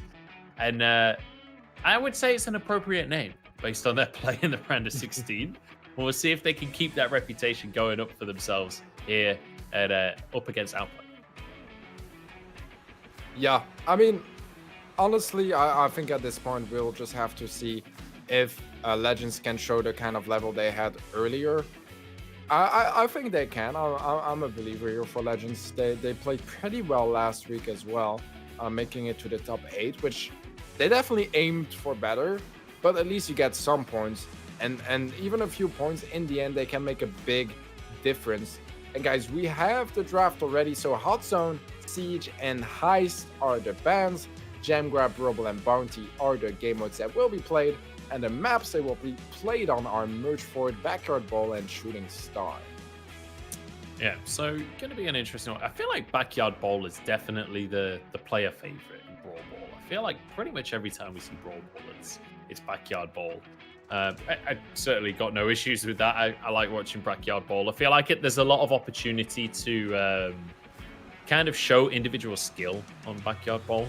But Merge Fort as well, it's definitely a map that requires a good amount of team play. That's the exciting thing about Merge Fort, because to be able to control the middle, you've got people pushing from all sides. You need all 3 of you to be on the same page to be able to win that map. Yeah, I think what's interesting on Merge Fort is it kind of feels like you have a lot of cover in the middle, but at the same time, you have a lot of different entry points to take control. So you need to be careful of every angle where your opponents can be. And you can get some good and fun mind games in those left and right bushes where people surprise you because they get up close, or you've been slacking on your lane and they get a better position and punish your teammates. So it's going to be an interesting one. I think Merge Fort is a lot about like discipline in a way, and Yeah, we'll have to see who between the two teams here are gonna play it better. Yeah, we'll have to see. It's going to be a Sprout and Colette band on this one. You can see the disappointment in Sprout's face there. I don't know if he's got a pen on him, whether he can make it into an angry face or not. But either way, we're gonna. Sprout's kind of an interesting band because it's not something that we've seen banned.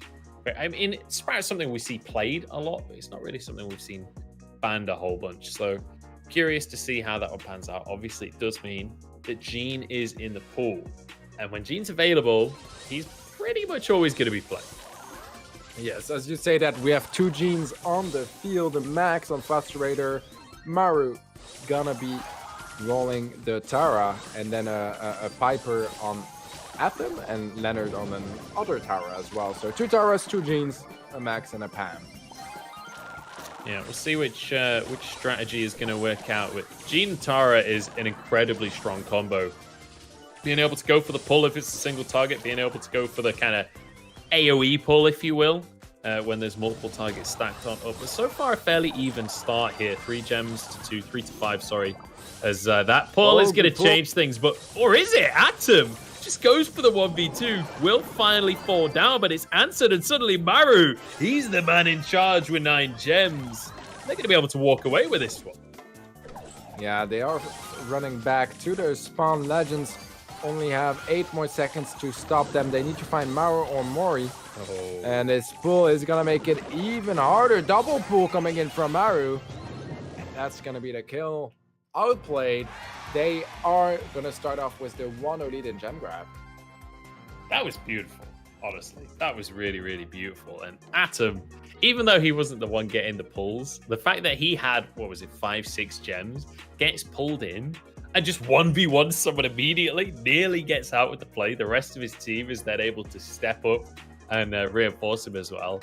Outplayed, I think the best way of saying it, they just lived up to their name here in the first map of the day. And Legends, they're going to have to rethink a little bit coming into game number 2 on Merch Fort, because as we said before, this is the kind of map where team play is always going to be king. There's enough cover and there's enough different angles you can come from that you've really got to work together. Yeah, we are getting into our next game. Adri gonna go a bit aggressive. Will get punished for the kill. Should come true. Indeed, Mari barely manages to finishing off. And Leopard is gonna be holding on to the middle now. Popping that gadget for the extra information so his teammate know what's up. But the pull from Adri is gonna delete Mori out of the game. And our play, they are starting to lack control and give Legends the opportunity to take some more. Yeah, this one is feeling real good for Legends right now, as they are completely in control of the middle of the map. They've got 3 gems. They've got 4 sitting on the floor. It's a good pull onto Frustrator. Just about goes down. Maximum range kill there from Atom. But ultimately, it's still 7 gems in favor of the Legends as they back away here. Frustrator now stepping on forwards. They need to regain control of the middle of the map to be able to win the round, but they're certainly in a good position for now. Adri has a pull available, so does Mari. That extra movement speed not really gonna pay off too much just yet. Maru trying to go for some longer range shots. Frustrator is low HP, but he has the Gene up close to heal him up. Oh no, the pull goes wide from Adri. That is disaster right now for Legends. And you can see it's 9 gems for Outplayed. They just need 1 more to finish this one off. Maru stepping up from the side here. Leopard, he's getting in close. He's got to get some damage done. But Atom is quite happy to tank him up. That's 10 gems now for Outplayed. And we got to see a last-second miracle coming out from Legends. They're already 1-0 down on the map. And it doesn't look like they're going to be able to close the gap in time. 8 seconds to do the trick. And they're running out of health on just about every single player. The black hole into the pull, that was a thing of beauty. And Outplayed do it again. Yeah, Legends didn't stand a chance. Their teammates were so far away that they could just waste 2 pulls on the same brawler. Because, I mean, you know, yeah. Why not? No one was close enough to be pulled otherwise. So they just decided, oh, let's just pull him twice. And in the end, Outplayed, they take this first set, meaning we are moving on to Brawl Ball next on Backyard Ball. And Outplay looking strong, man. Yeah, it's like That final kill felt like a little bit of overkill, right? Using 2 supers on one guy, but it's like when your neighbor's outplayed, that was more like outstyled. They're like, we know that we can use these supers. We know we don't need to, but we know that we can, so we're gonna. And I can appreciate the little bit of flair that we get to see at the end of that game. Legends, though, this is a tough start to the series because both games, it felt like they were in control. It's not like Outplayed were just totally in control of the map the entire time on these maps. But when it came to those clutch moments, it was Outplayed that were pulling it every single time. It was Outplayed that were making it happen. And Legends, they missed one of their big gene pulls. It was about this close to grabbing the person that had all of the gems. Goes a little bit wide though, or I think it was just slightly out of range. And as soon as you miss that super, you lose so much tempo in the game. It's always going to be difficult to climb back. Yeah, definitely. I mean, Outplayed, they showed some really good stuff so far. And as we get into Brawl now, I'm expecting to see some more. Or maybe Legends can come in with some new stuff to change things around. But it's really going to depend on how they play here. Mori going to be picking up the ball, wants to slowly push up with his team because Outplayed, they found the first kill here. They have the opportunity to play a bit more aggressive off the bat. Now, we do have to remember that Frustrator is on the map, and he's playing Max. I don't know if you remember, Teddy. Last time we saw that, he got a solo goal from one goal to the other, and it was magnificent to behold. So fingers crossed he's got some more shenanigans up his sleeves, because God knows his team needs it right now. Atom stepping on forwards to tank for Mori there, who nearly went down, but will be able to survive. That's Adri grabbing the ball, pushing it on forwards. Mori going to be able to at least knock it back towards the middle here. You can see Legends slowly but surely starting to grab control of the middle of the map, but now being pushed back. Leopard barely getting out with his life. One more hit would do the trick, but he just survives. No, sniped out of the last possible second. And now Frustrator on the ball, trying to get it on forwards. Is him and Adri feeling a bit of pressure, but Adri wins his 1v1. Yeah, Mari manages to heal his teammate up. Full HP through that wall. That star power from Jean really helps out a lot regarding sustainability, but it's not enough as Leopard hits a bunch of good shots, and Legends are going to be going aggressive here. They want to get that goal, want to get that lead. The pull from Murray to open things up. Frustrator pushes up. It's not going to be enough, but he also doesn't go down quite yet. The heals, Frustrator pushing up. He missed! He hit the goalpost. Oh, it's a disaster. Adri now inside of the goal, and it's Maru, the first one out onto the field. I can't believe that. It was so close to beautiful, Teddy. Yeah, Legends, they had a big opportunity there, choked it in the end. Can they recover from this? Because Outplayed, they are hungry, they are pushing forward and looking to get a push of their own. 10 seconds left here. That's so rough for Legends here. If Outplayed wins this map after that opportunity presented itself for Legends, that might be the last nail in the coffin when it comes to morale on the side of Legends. Let's see, though, because Outplayed, they certainly want to finish things off. We're in overtime right now, and it's Adri on the ball. They've got control in favor of Legends, but they're not quite past the halfway mark just yet. And let's be realistic. Once you get into overtime, it's all about the poke war. So Leopard on this spike needs to do a lot of good work. Mari stepping on forwards, but it's Atom to get the kill here. Mori has his hook available, but he doesn't need it because he can go for a power kick to the back of the net here. I was going to say it's blocked, but it wasn't. It was Atom grabbing it because he wanted to walk in it. Yeah, good awareness from Atom there to stand in front of the opponent. So even if the shot would go towards the enemy staying in front of the goal, he would pick it up and be able to score it. That was very well played, just minimizing the risk. The odds of it happening are pretty low, but you just want to make sure you don't throw those goals because, I mean, Legends, they had an opportunity earlier they missed. Outplayed definitely didn't want to have the same scenario happening to them. And that means that they are at match point. And this match that seemed maybe the most even match so far, like on paper, Outplayed, they're looking to take it 4-0. And that's the second time today that we've been able to say that. The first match that happened on stream, we had a bunch of really close individual maps, and then eventually it just went 4-0, and that was that. It feels like we might have a similar situation here, and Legends, having that opportunity and then just fumbling it at the last second, not being able to close it on out, feels like maybe has broken the momentum here for the team. Outplayed looking down the barrel of finishing this one off. One more map will do the trick. And we'll see what Legends have left in the tank here, because honestly, at this point, it feels like they might need a miracle.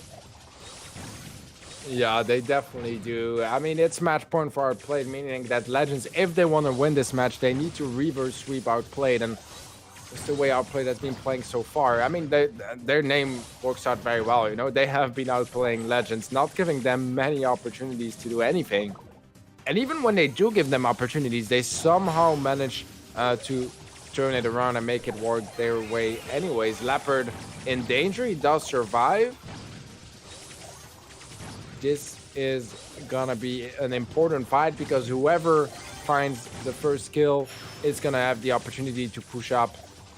Ooh, entry's low. Oh, that pull from Mori is magnificent. And Atom quite happy to be the tank on the front line here. Gets a couple of heals off. Maru stepping on up, getting a lot of positioning on the map right now. Can't quite finish off the heal though. Zadri will be able to get back onto the map. Mori has his hook available if he can find the target. Leopard trying to get some damage as he pushes up the map. Mori steps forward, gets the pull onto Adri. That was magnificent. And that is the window that Outplay need to get control of the Legends half of the map now. You can see them all pushing forwards as a unit, but Leopard does not want this to happen. Gets a bit of damage down. Atom finally falls. Mori alone now. Does have his hook available if he can find the right target. Takes down Spike. Frustrator pushing from the side though, and it's 2v1 now because Maru just trying to defend. Outplayed by this point with 55 seconds left. All they need to do is defend. If they can find a second goal, sure. I mean, that definitely doesn't hurt, but all they need to do is make sure Legends doesn't get a goal of their own, and they need to defend here and do it well. Mori gonna pop that second gadget. They are in a more defensive position. Adri gets pulled, but no kill just yet. We'll find it now. Adam goes down. Leopard and Frustrator, no one can stop them. I think this is a much needed goal from Legends here. I think this was the opportunity they needed to get back into the game because it was starting to feel a little bit rough for them. Maru will be able to survive here. Another good pull comes on out. Outplayed. They've got to score in the next 12 seconds if they want to win this one, but Frustrator is being an absolute nightmare for them. 8 seconds left on the clock as Maru pushes up the map here. Bit of damage. Great pull onto Adri. 2 seconds to get the goal, and he Somehow gets it. Maru holds on to the game. Yeah, I was wrong earlier. It wasn't 1-0 for Outplayed. I got confused with the overlay. But it is 1-1 now anyways. And that means that we are starting off with overtime. Adri gonna pop that healing station, looking to push out Frustrator. That's a triple kill coming in from Legends to secure their first game in the series. I mean, honestly, I'm impressed that I still have some energy to show. Yeah. I mean, that's one way to round out the game, isn't it? Blimey. It was so close the whole time. And the Legends are like, oh yeah, that's how you play Brawl Stars. I remember now. Just like waltzed through in overtime. Absolutely crushed him. Blimey. And after such a dramatic goal coming out from Outplay to push it to overtime, what an anticlimactic way to end the map. But hey, it does mean that we have another map in this best of 3 here. It means that we have another Brawl Ball on our hands. And both Legends and Outplayed now have shown what they're made of. Let's see which team can be most consistent. Yeah, absolutely. Outplayed, this is their second match point coming in, so their second chance to close it out with a 2-0 victory in sets and move on to the semifinals. On the other hand, Legends, now that they have a game of Brawl Ball already secured, if they get this second one, they push things to set number 3, and then we move on to Bounty on Shooting Star. So definitely an important game for both teams here, a lot on the line. And Legends, if they just want to stay in this qualifier, they need to win this one. We'll see if they're going to be able to dig deep here, because as you rightly say, they got to win this to stay in it. Outplayed, even if they lose this game, they can still win out in terms of moving on in the tournament. They already got one map for themselves, one series, I guess, one set for themselves is the wording I'm trying to find here. It's going to be outplayed on our blue side once again, though. They're on the bottom of the screen. And let's see if Legends can keep their hopes alive here. Legends never die, the full name here. And let's see if that's true. Yeah, with the match point advantage, it's looking like they might, but they stayed alive for a while by winning that previous game and pushing things to game number 3. Maru goes down to Adri. They actually trade each other out there. Frustrator in an interesting duel. Don't think he can win this one. Indeed, Adam takes him out, and now we have a 3-on-1 in favor of Outplayed and the opportunity for them to push up slowly but surely. Let's see. Maru goes for the speed boost to get a bit of space for his team here.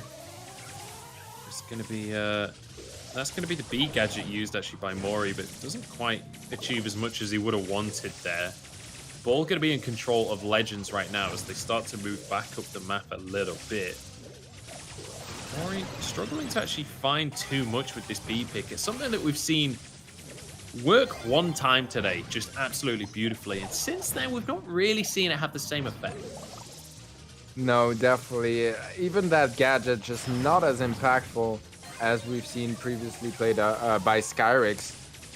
He's getting a lot of damage now, finds 2 kills with it. We just needed to ask for it. Yeah, we just had to cast a curse it, I guess. Because that is exactly what we're talking about. Double kill with the gadget and complete control now for Outplayed.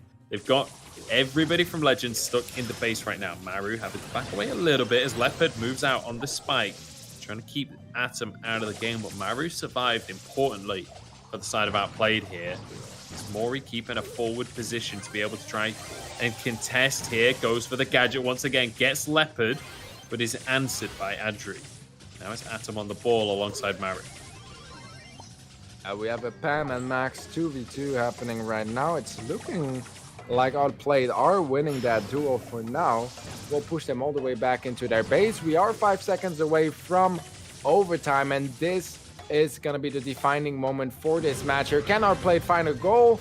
They are in the more aggressive position now, but they aren't really able to find any opportunities just yet. That healing station is going to buy some more time, but there's another one coming in from Outplayed. Not that it survives for very long. And Outplayed, they are looking for this goal. They want to close it in 2 sets, not push things to Bounty. But Legends, they are coming back in this game. They are pushing up. Maru is 1 shot. He's gonna go down. Mori, he needs to try to stop them, but it's not meant to be. And Legends, they somehow turn things around in this set and secure Brawl Ball. Fantastic stuff coming out from Legends here, and it was feeling done and dusted. I was ready to write them off, but for the second time today, I've been ready to write a team off, and then I've been wrong. Outplayed got to 3 games in a row. They needed 4 to finish the series, and Legends turned things on their head. And now, because they won the second match, that means now they kind of get a bit of a reset, because they were just 1 game away from losing this series here. But because they win out the second map, it means that now we're on even footing. It's just this singular best of 3 to decide who moves forward. Exactly. It's a complete reset. It's as if we're just playing a best of 3 in Bounty now, which we will be. But not only that, Legends, they just started a reverse sweep. I mean, it was match point twice in a row for Outplayed, and Legends managed to somehow crawl their way back into this game. And now they are entering set number 3 with momentum on their side, with the higher morale and the motivation to push things until the semifinals. So honestly, I'd say Legends might have a slight advantage here, Munch. Right, you could be right. It does feel like momentum matters a lot in Brawl Stars to me. Like, I've not been in the Brawl Stars scene for a huge amount of time, but the Brawl Stars that I have seen has felt very momentum based. When a team is rocking and rolling, it feels like they can really keep that mojo going. But I mean, if SK's run this week is anything to go by, once that momentum is halted, it becomes very difficult to pull it back once again. So definitely, I would start to look towards Legends at this point. I feel like with the fact that they've managed to get a couple of games here, managed to get themselves back onto the board, you have to start to look at them as maybe the favorite to be able to finish the series off. Yeah, I mean, It's gonna be hard to tell. Bounty is gonna be very different than Brawl and Gem Grab, so you can't really use what we've seen previously to get good predictions here. But I'm just gonna go with the momentum, and I expect Legends to show off something great, because that's what they've done in Brawl, even though they needed a slow start to get there. Feels like Legends maybe just needed a warm-up map. They were like, you know what? We'll chill on Gem Grab. You guys can have Gem Grab. We're just gonna kick our feet up, relax for a little bit. We'll see you on Brawl Ball map 2. Match point to get started. Yeah, exactly. They just wanted they play well under pressure. That's the thing. So they just had to up the ante a little bit before they wanted to get on into the series. Yeah, we'll see what they've got up their sleeves, though. Legends against Outplayed here, both with very confident team names. Feels like Outplayed were so close to living up to theirs, and then the last possible second, it's all gone a little bit pear-shaped. So let's see if they can get themselves kind of back together here. And this is where the conversation of sort of mental fortitude comes into play, where it's like, okay, what have you got left in the tank? Like, how much can you guys kind of regroup before getting into the next map? And speaking of the next map, I think we're just about to jump on into this one. It's all kicking off once again. We got a BB coming out from Mercury. Yeah, we have a Mortis there on Mori. That's gonna be interesting. It's Mortis, sorry, yeah. Yeah, no worries. It looks a bit confusing with this skin. I see where you're coming from. Got a boat as well here coming out from Atom. Which is Yeah, nice well, to see. I've basically only seen him play Pam all day, so it's good to see a little bit of variety out of Atom. So the reason he'd be playing Bo here is for that totem. So his gadget is a totem that reloads people's super. And you want to combine that with your Nani to have basically like unlimited supers coming in without having to peek. But so far, there's been so much control going the way of Legends that they haven't really been able to set it up and go for it. And Leopard, with those shots, he's just constantly able to destroy the totem, and he's going to find a kill as well. So it's going to be 5-3 in favor of Legends right now, but you know, a singular kill on entry would certainly change things up there. Totem, as you mentioned, working wonders at the back, but obviously Tok pretty good at dealing with those kinds of situations. And look at the pressure that Mori is putting on them. You see him move forwards, and everybody just trying to dash away as fast as possible. It's going to be 7-7 with that nice little and they snipe have the coming lead out. now. Adam found a big goodness. kill on Fasterator. Leopard goes down to Maru. This is suddenly feeling pretty good for Outplayed. And Mori, he's just... It feels like Mori is there for specifically pressure. It feels like he's there to stop the players on Legends being able to do much in the way of punishing his team. Leopard's so close to going down, but it is going to be 1-for-1 there. 14-9 on the scoreboard with 15 seconds to go, and the kills are going the way of Outplayed. Adri will be able to answer with one of his own, but it's 18-12. They've got to get 6 stars for themselves. A kill onto Atom wouldn't be enough on its own. Mori's got to be careful here, but Maru's the guy that had to survive, and survive he does. Another win for Outplay. Yeah, what a way to turn things around. Legends, they started to look good in that Brawl set, and they actually started off with a pretty significant lead coming into Bounty, but Outplayed, they shut them down. And honestly, really well played for them. And also, big props for that mental fortitude, being able to, you know, just reset things, you know, definitely reset them and not let that momentum slip away to Legends.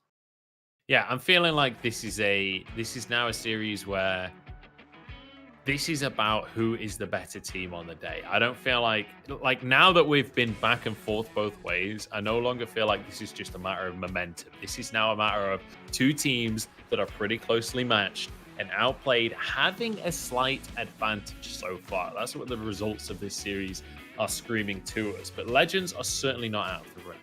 They're certainly not out just yet, but they could be if they lose just one more map. So now Legends maybe needs to try change things up, because this Mortis pick really working out for Outplayed, which is, I have to say, this Mortis pick really working out was not a sentence I was expecting to say today.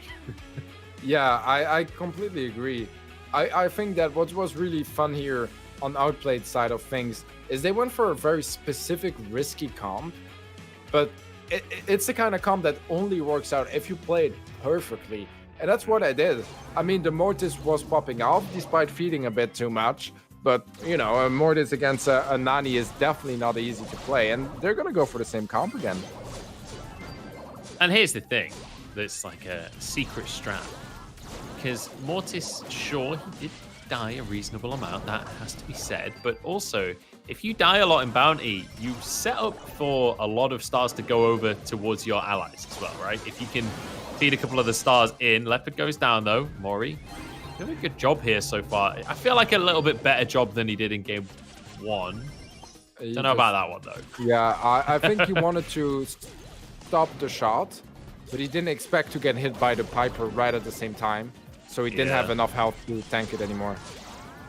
Oh, Mori just about dodging his way away from that one. Him and his team have 10 stars so far. Outplayed with the advantage here. And they only need one more map win to finish off the series. That's going to even things up as Maru gets another 3 stars for him and his team. Atom in a 1v1 with Adri, who does have to back away a little bit. And Mori's going to be loving that matchup against the Tick. But he goes down. Going to be able to be answered here. It was Maru to finish that kill off. He's on 6 stars. Has to be incredibly careful because that would be enough to swing the game in favor of Legends here. Plus, he does have a super available. Does need to be careful. He goes for the TP. Gets taken out. 19-19. Oh, and now it's tense. 20 seconds left on the clock. Frustrator stepping on forwards, trying to get some max range shots out. And Mori, a lot of pressure on him to play well. On this Mortis, has to back away though, and he's out of charges. Will be able to just about get out of range of the explosion, but that's one pick is all that they needed. 21-19, and Legends find themselves the map. What a comeback here from Legends. This is getting more and more interesting, as in game number 1 of Bounty, it was Legends starting off with a pretty good lead, but Outplayed managed to come back. And now it's the opposite. Outplayed started better with the Mortis finding the first pick. And in the end, Legends, they managed to come back slowly but surely. And at some point, there was a 6-star difference, and they still managed to take over the win. And that means that we are heading towards double match point munchable. Whoever wins the next game is going to be moving on to the semifinals. Now it gets tense. Now it gets real tense between these two teams. Legends and Outplayed going the distance in this series. We talked about last week how you can have...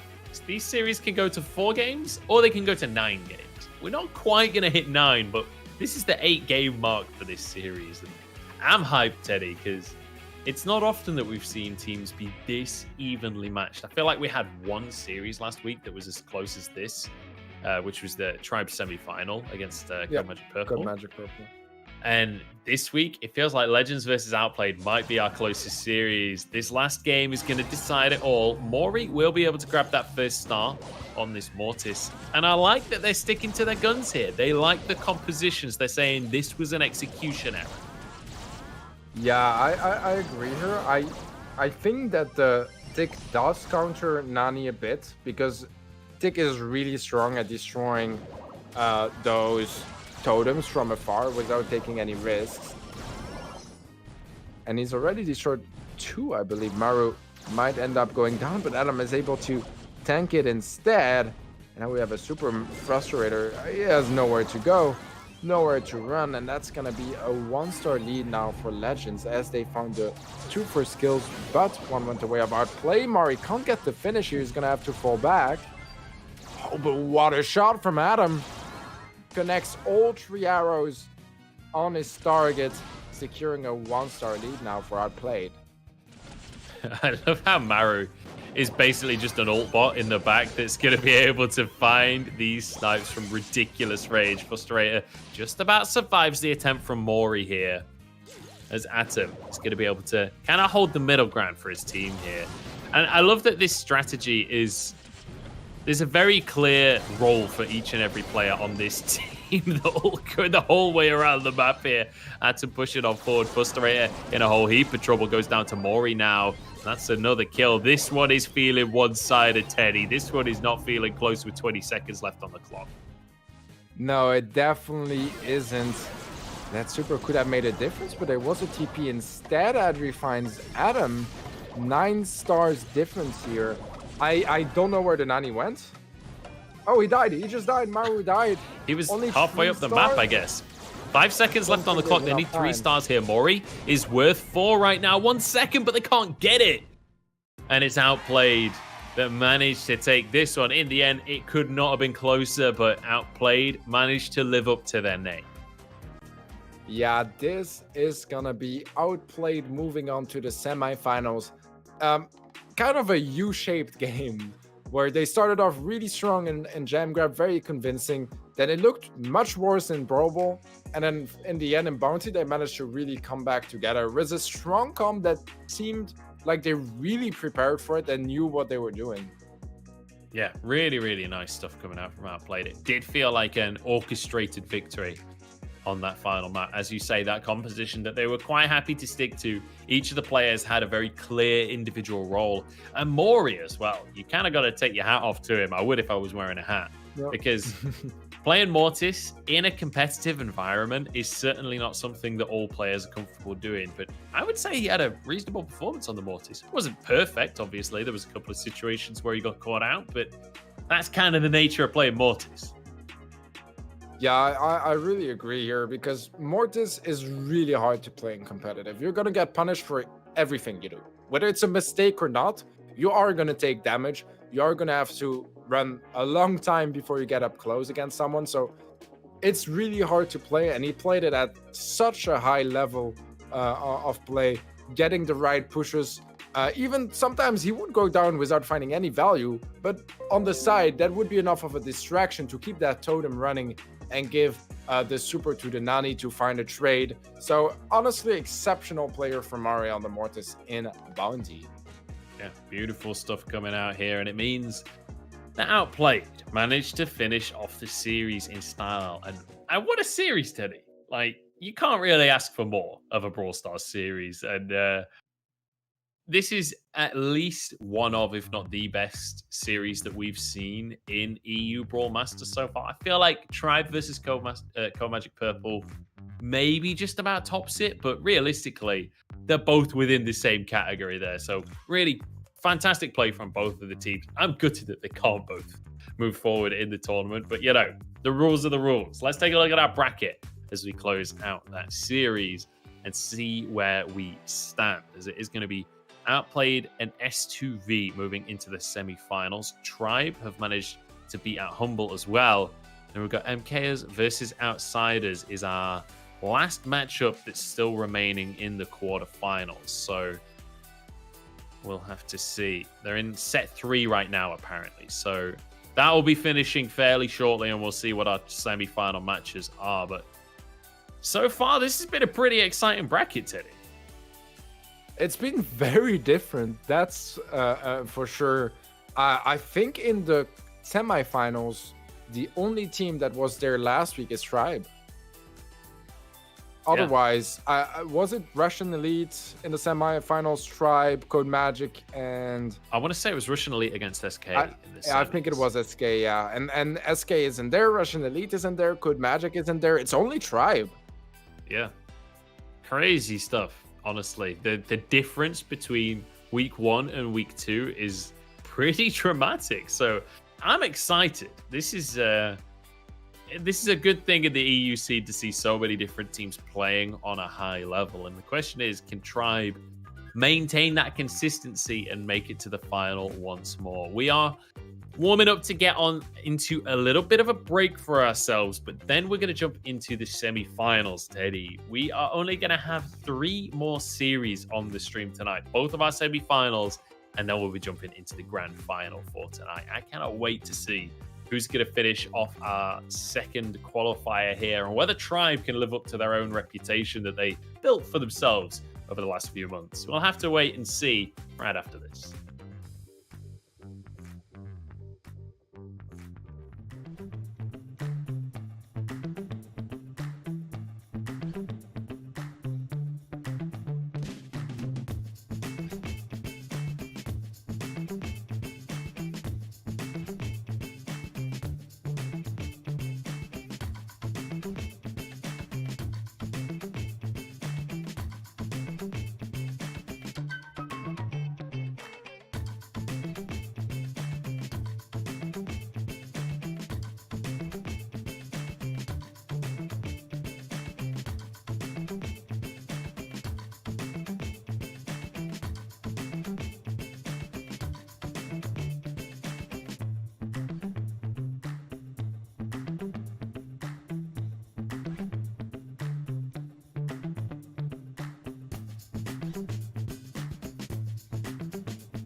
We're back. Welcome back, everybody. It's Brawl Masters. I'm Munchables. I'm joined by Teddy, and it's about time we got into our semi-finals because we have had all kinds of upsets and shenanigans across the course of today, and we have 3 new semi-finalists compared to our first qualifier last week. So it's definitely going to be a different set of series coming up than we saw last week. Teddy, what are you expecting, especially out of this first series? I played versus S2V.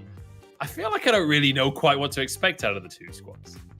Yeah, it's tough to say, to be honest. We watched them play 2 matches each, I think, so far, where they played really well.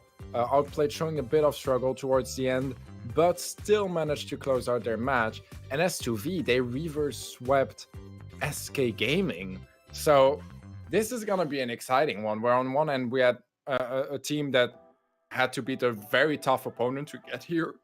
And on the other side, we had a close match as well in the quarterfinals. So I'd say things look pretty even, but things could definitely change as we get in. We already have the draft coming up right now. Hot Zone and Siege are going to be banned by Outplayed, and S2V will be banning Brawl Ball and pick Jam Grab as their first set.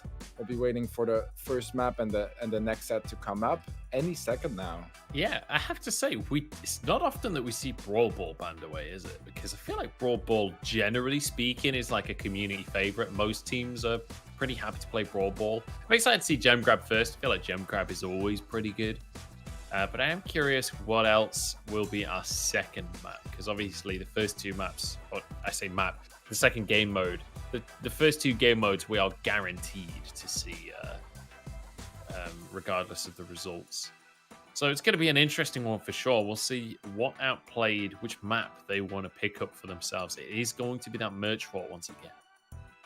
Yeah, and coming back to that Brawl Ball ban, it's very curious because Outplayed struggled in Brawl Ball, and actually lost that set, while S2V won Brawl Ball against SK Gaming.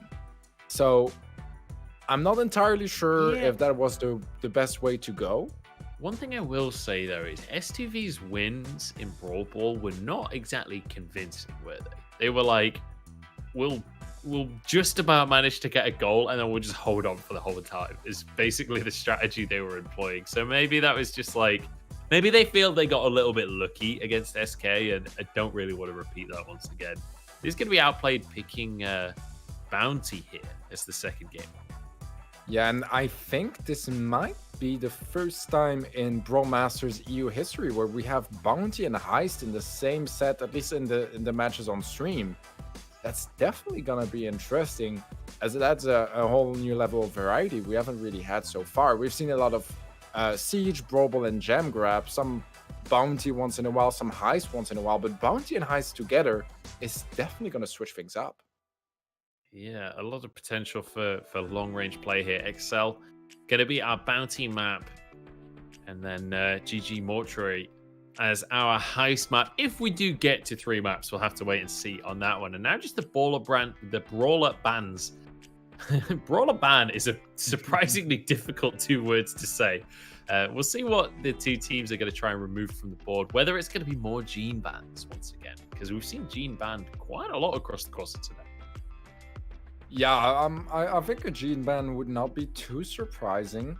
I think we've seen both teams either ban Gene or have Gene banned in their matches. So I wouldn't be too surprised. I think that there's a lot of different possibilities regarding comps on those maps. On Excel, those throwers are going to be really, really strong. But on the other hand, on GG Mortuary, you want to have a lot of diving possibilities, Daryl's, throwers once again really good there, maybe Brock, stuff like that. And on Merge Fort, it's much more about the control. So I think we have a very diverse set of maps and game modes coming into this matchup, maybe the most diverse we've had so far. Yeah, I definitely agree with that statement. And like, for example, Merge Fort, you expect pretty much you've got a guaranteed PAM on either side. It feels like a very PAM map, whereas the other maps not necessarily like a mandatory pick in the same way. So we'll have to see. Outplay definitely taking their time figuring out what they want to ban on this one. The Brawler bans, generally speaking, have been pretty much instant across the board across this tournament, but apparently Outplayed really weighing up their options for this one. Yeah, I'm not expecting to see it, but I would love a Tick ban, because I think Tick is definitely one of the best brawlers on XL and on GG Mortuary. So banning Tick, I think, could be really cool if they don't love playing Tick. Especially since those maps were picked by Outplayed, so you can expect them to like it. And instead they go for Sprout, which is pretty much a similar result. I'd say for Sprout, he's a bit stronger on Merge Fort, where Tick is completely like non-existent, and a bit weaker on GG Mortuary. But Gene is going to be the final ban there from S2V, and he's definitely going to be useful for Merge Fort and XL. So I think both teams here in their strategy regarding the bans is to focus on the 2 first game modes, hoping they don't have to go the long way to set number 3. I mean, all teams are going to be hoping they don't have to go to the 3 games, right? Because who doesn't want a 2-0 if it offers itself to them? But Outplayed, they were the ones that picked the first map, so you'd expect them to have a small advantage at least going into Merge Fort. But I will say that I feel like Merge Fort is one of those maps that most teams seem pretty comfortable on. It feels like one of the most, I guess, default maps, if you will, in the tournament that we've seen pretty much consistently being the gem grab map of the favorite gem grab map. Yeah, it's been really popular today. I think we had some Hard Rock Mine as well, but that's already it. So only 2 maps in gem grab being played. It has been banned a few times as well as a game mode in general, but I think I'm mostly excited about XL. We haven't seen it at all today. I think we had it once last week. And it's a lot of fun on this map. I mean, I think just the name, if you look at the design of the map, is just hilarious.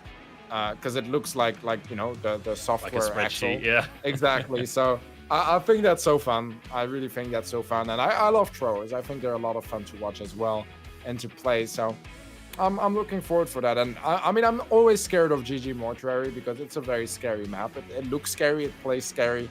And I'm excited to see how they can perform here. Yeah, we'll see if the gameplay gets all spooky. What with it being the day after Halloween, this feels like maybe we should have just been playing on this map and only this map across the course of today's games. We'll have to wait and see once we get on into this one. We're just waiting for players to get ready and get these games underway. As I said before we started this one off, I'm kind of unsure what the expectation should be coming into this series, because both Outplayed and S2V have kind of, I mean, Outplayed versus Legends was an exceptionally close series. S2V that was a comeback series against SK Gaming, but both series went to the 3 maps. So definitely these guys have had to work to make it to these semifinals. Yeah, I mean, in their quarterfinals, on one side you have Outplayed that had to shut down a comeback, and S2V that had a successful comeback. So I'm really curious to see how that's going to be impacting these series, because I mean, they have different skills, different abilities, and I think this is a great set of maps to show that, and that diversity in general is going to be a lot of fun to watch. Yeah, definitely agree with that one.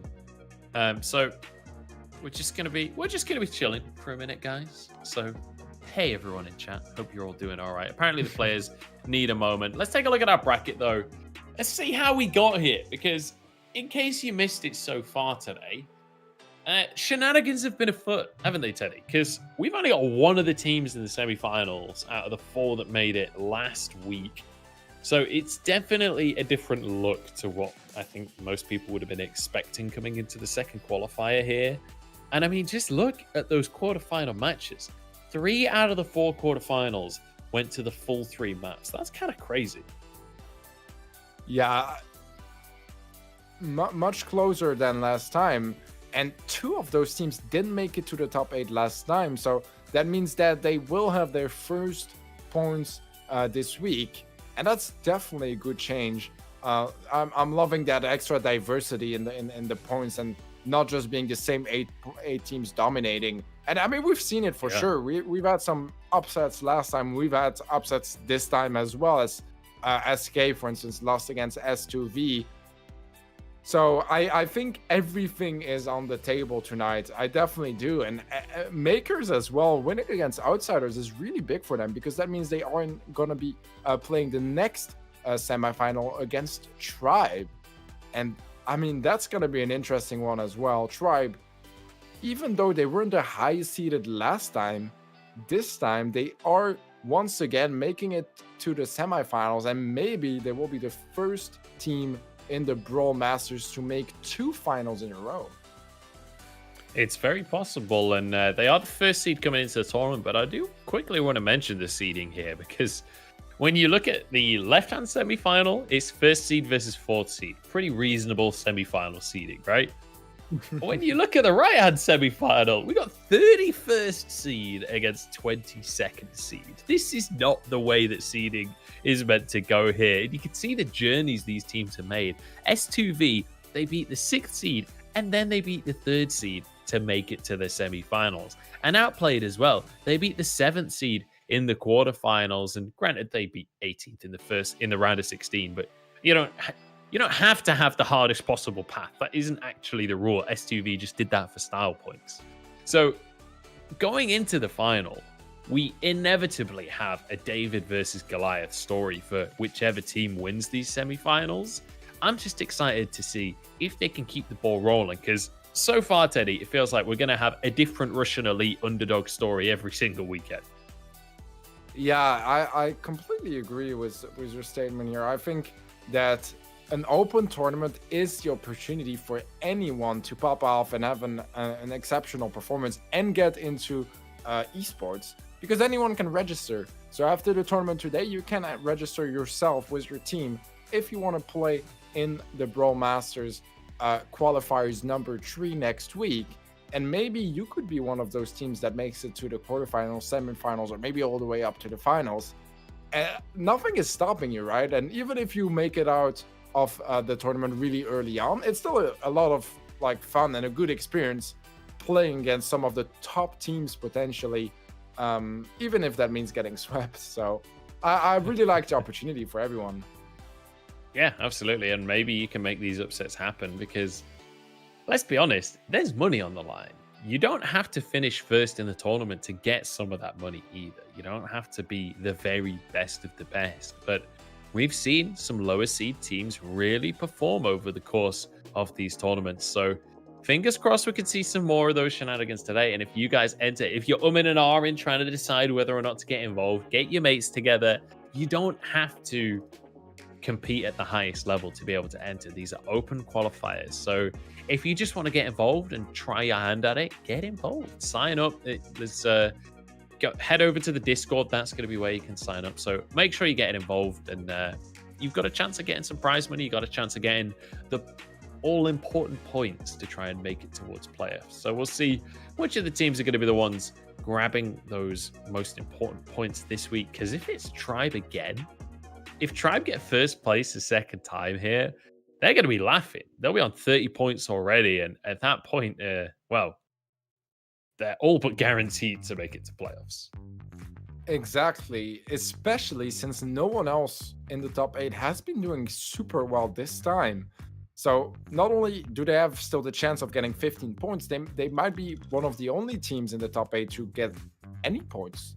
I would have to check the leaderboards to be sure, but I think there was maybe one other team in the top 8 that got some points. That would be SK. I might be wrong. There might be some others as well. But anyways, like SK is only getting a few points for placing like all the way down in that top 8. So honestly, Tribe looking really good, and if they make it to the finals, they're for sure going to the playoffs. Yeah, absolutely. I mean, Tribe were the first seed coming in, and they're acting like the first seed, as you'd expect. They looked amazing last week, and we'll see if they can keep that performance going for themselves. Apparently, players are almost ready, so we should be able to get things kicked off very shortly for you guys. Apologies about the minor delay that we've got going on here. But, you know, these players, they're going into the semi-finals. A lot of points, a lot of money on the line, so certainly want to make sure everything's fine and dandy, everything's rocking and rolling before we actually kick things off here. We'll see how this one's all going to go down, because as we mentioned before, we've got some pretty dramatically different maps in our best of 3 here, starting off with Merch Fort, which is all about kind of the 3v3, all about moving in tandem and being able to control the middle of the map. Then you got XL, which is kind of the total opposite, where it's very much a standoff. It feels like the Wild West, where you got people at other sides of the saloon, and it's all about the quick draw and who can get the long range shot down. So we'll see how this best of 3 is going to go and who's going to be able to get that all important first map, because getting that momentum going definitely feels like often the first map can quite often decide the series. All right, we have the current leaderboards right now, so they are updated regarding the results of both this week and last week. Obviously, we are only at the semifinals, so not all the points are distributed quite yet. Some of those teams have chances of getting some more, and we can see already that Thrive Gaming, they have a 9-point lead here, and if they win, they could bring it all the way up to 14. Yeah, I mean, Tribe are feeling fantastic. SK, obviously, they have been knocked out at this point. Makers are still in the tournament, so they can get a good amount of points for themselves this week as well. But like, Legends Never Die, and I think it was Outsiders as well, also been knocked out. S2V and Outplayed, they're climbing that ladder. They're getting some points there. They've fought their way into the top 8 now. Let's see how high in that top 8 they can get themselves this week. Because realistically, that 1, 2, 3 spot, those are the golden numbers, as you can quite literally see. But that's where you've got to be if you want to make it to the finals. Exactly, and those points for the semifinals have already been awarded, but if they go to the finals, they can win up to 5 more points. And it means that Tribe could go to a total of 30 points, but other teams like Makers, if they get 5 points, they would be in 2nd place of the leaderboard so far. So quite impressive on their end. I mean, those 5 points are going to be interesting for sure, because they can give a really significant lead to Tribe, or at least bring some other teams closer to the top 3 they need to qualify. And it seems like we are ready to hop in, guys. Outplayed against S2V Esports is starting right now. It happened. It began. We're actually in game. Here we go. Maru, Mori, and Atom stepping onto the map once more, and they're up against S2V, who very much surprised things to make it to this point in the tournament, but I'm excited to see what else they can do, what they've got up their sleeves here. Boss playing with vision here. Very nicely done to dodge a lot of the shots, but 34 HP remaining. He expected to go down, nearly got Mori before he went. At the end of the day, Mori wins out the 1v1. That's going to be Albert taken out as well, which means now control very much in favor of Outplayed. Yeah, they start with 6 gems off the bat, make it 7 now, and they have pretty good control. And honestly, that Mr. P, not even a threat to Mori. He just has so much HP. He doesn't mind tanking those shots, especially with the healing station. But the healing station is out. Chen is going to lose his healing station as well. That means that S2V, they are slowly taking back control there, despite losing a player. But a flank from Maru comes in. And Albert, he's so low HP, he barely makes it out alive. Barely made it out, but he did make it out, very importantly. Mori and Maru still holding the majority of the gems here, but control of the map belongs to S2V, and that's arguably more important a lot of the time. It's going to be 8-5, but if S2V can maintain this control, they can just stack these gems up. And once you get to there being like 15 or so gems on the map, that's when the game gets really volatile, and a pick like that can certainly do a lot of work. Mori now in sole possession of all of his team's gems, so he just became an incredibly high priority VIP target. Maru will fall down as Mori tries to back him up, but he gets forced away himself. 9 gems to 8. S2V with the advantage. They're the ones that control the middle of the map. Mori wants to do something about that in a 1v1 as Maru comes in to help his teammate out as well. They finish off that final gem, and it means that the countdown is ceased right here. It's going to be 9-9. Boss stepping on forwards, but he's taken down.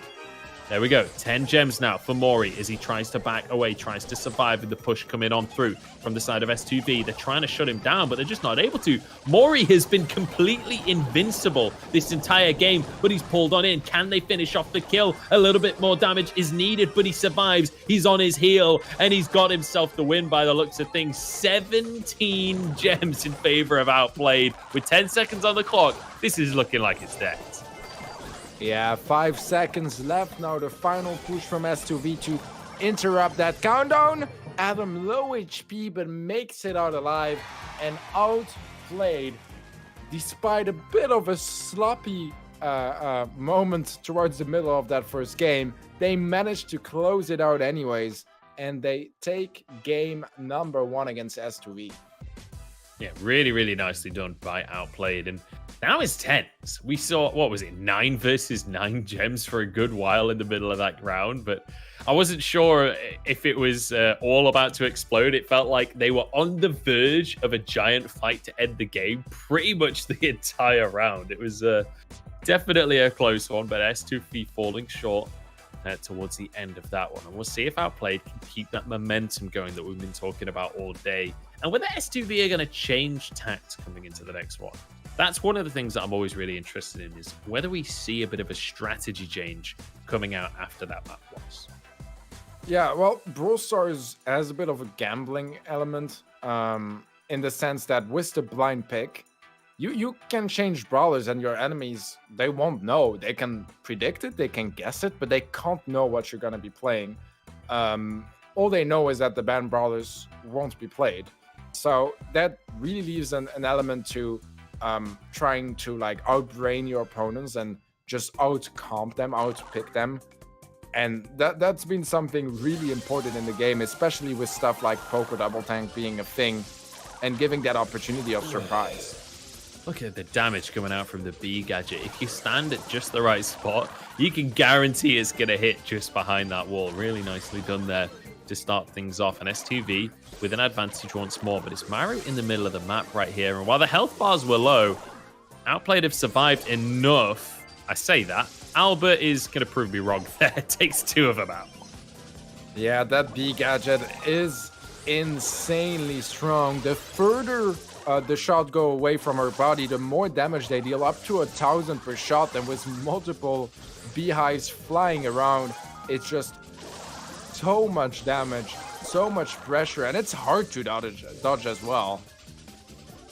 Yeah, it really is, because they're not exactly slow, are they? Let's be reasonable here. 7 gems to 2 now in favor of S2V, and that's a good thing, because I want this to be a good series here at our semi-finals. Outplayed trying to make the play, though, and move into the middle, but Chen survives on this Pam, stays to his healing station as Mori will fall. Looks like S2V very much in control of this second game here as they start to retreat now with their 11 gems. And with Boss on the Tara controlling the middle of the map, I'm not sure there's much of a way for Outplayed to close the gap on this one. Chen down to 4,000, but 4,000 is still plenty of health. And that's going to be that. S2V coming in strong for game number 2. We'll be tying things up. It's now 1-1, meaning whoever wins the next game of Gem Grab takes the first set in those semifinals.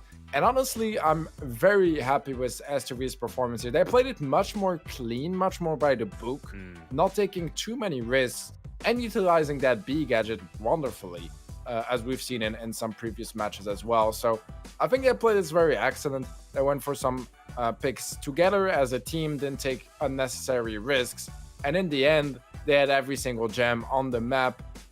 And yeah, I mean, that's how you win games in Gem Grab, you know? Yeah, definitely.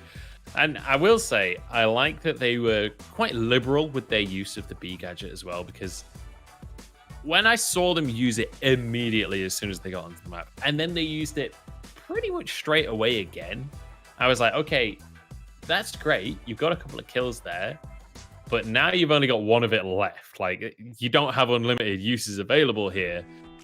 But it worked out. Getting control was all that mattered for them, because they didn't lose control for the rest of the game. So if they can repeat that kind of performance, they're going to be in a fantastic position. And I love that they've clearly practiced using B in this way as well, because they very clearly know exactly where to stand to be able to guarantee those shots are going to be able to hit just past the wall.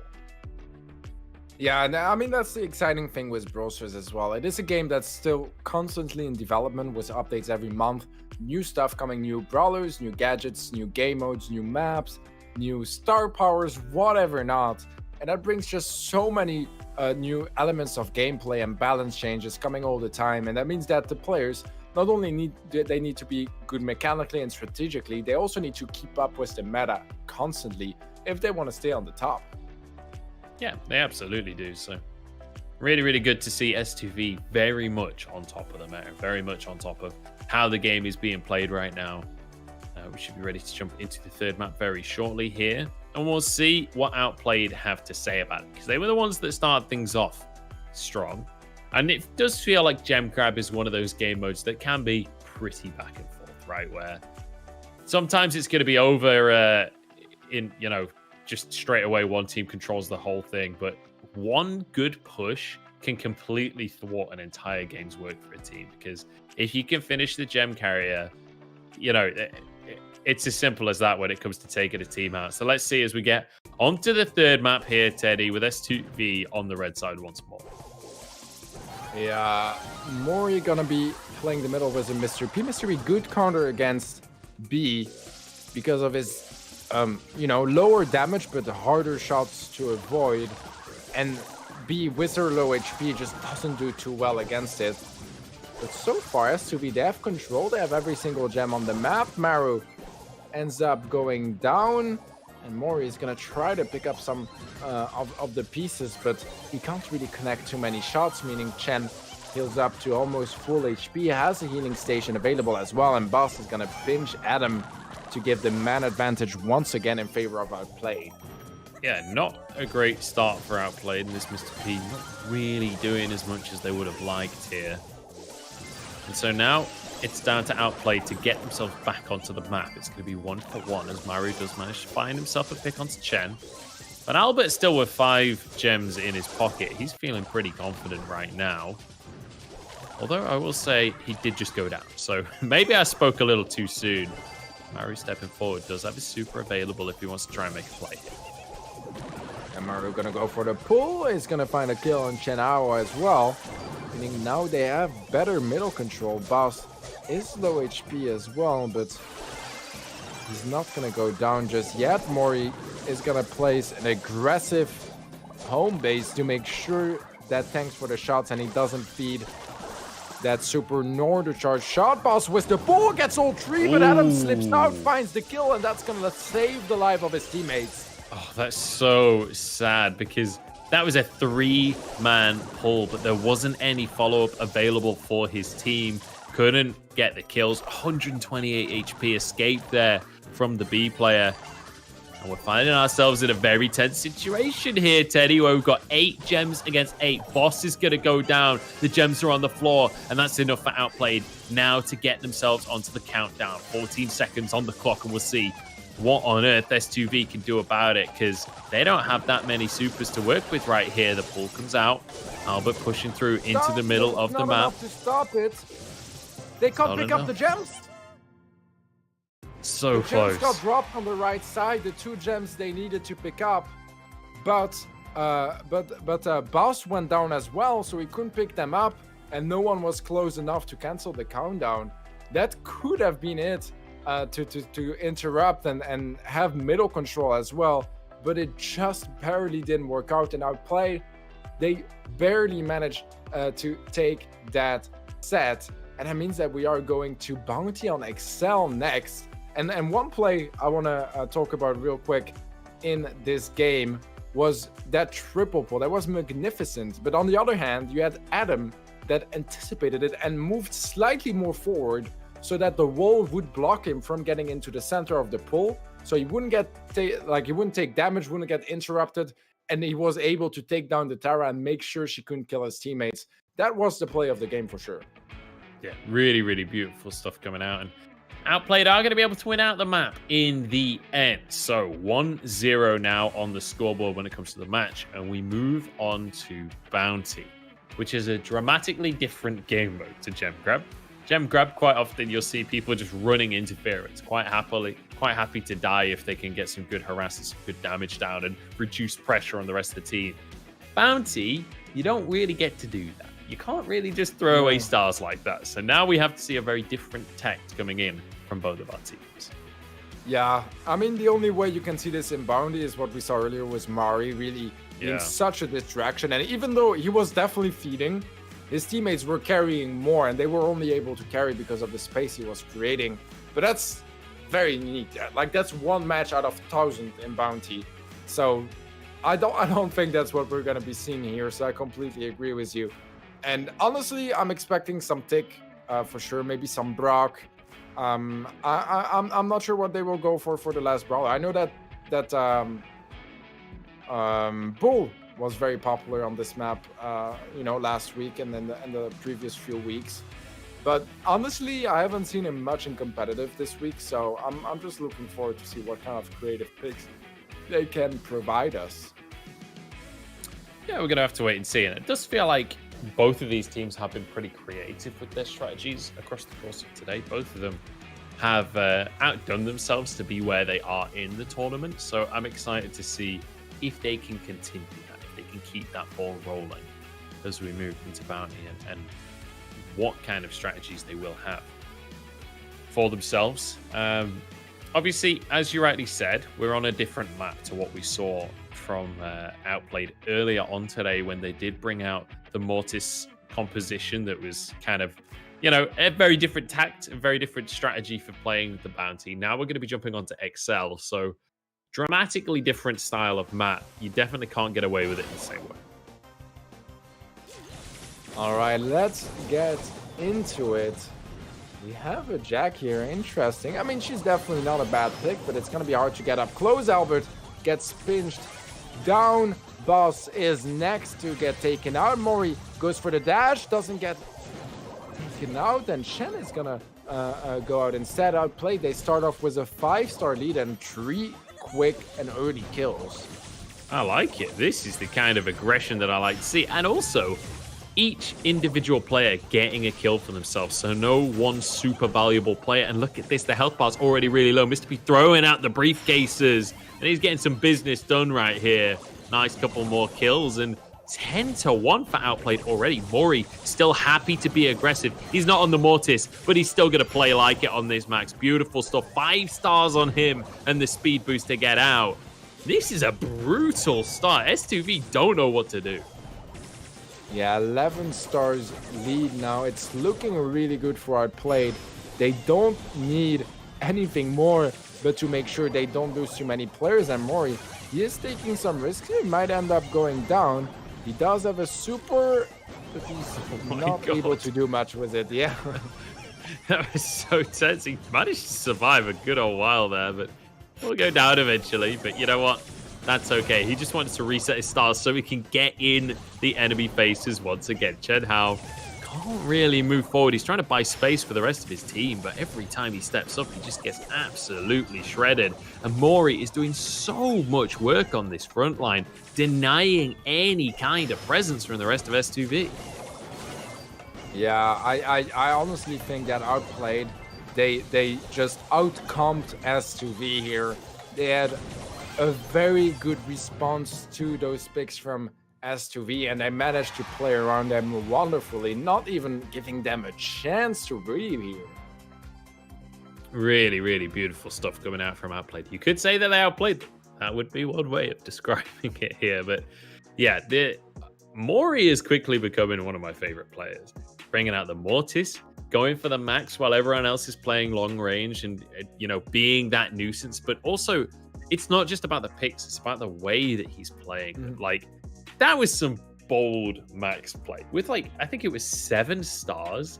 He was just basically spawn camping the enemy and trying to take these 1v1s anyway. It's like, that's a brave player. A lot of players in Bounty with 7 stars will just run to the other side of the map and try and hold on. But he's not afraid to make that happen.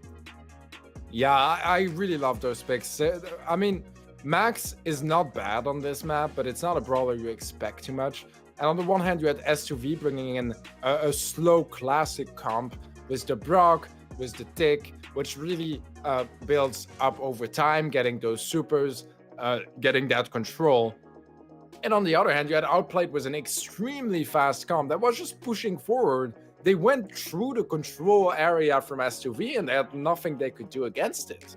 Once they were up close, out of position, they were getting melted down, and Outplayed truly shined in that chaos. Yeah, really, really good stuff out of Outplayed. And it does feel like they've named themselves based on mechanical skill, right? Because that's what we're seeing time and time again in the wins from Outplayed. It does feel like they're one of the teams that's more willing to take risks and do things that are not necessarily the standard default that you would expect. And that's the kind of team that I like to watch. I like to watch some of this craziness on a day-to-day basis. So S2V now against the ropes, but we've seen S2V against the ropes before, and that seemed to be their comfort zone against SK. Yeah, exactly. I mean, that's what we said earlier, right? Outplayed, they were the team to shut down a comeback. S2V, they were the one to actually pull through with theirs. So let's see if this is going to be a similar story for S2V, or if Outplayed are just going to shut them down and secure their spot in the finals. Yeah, we'll have to wait and see.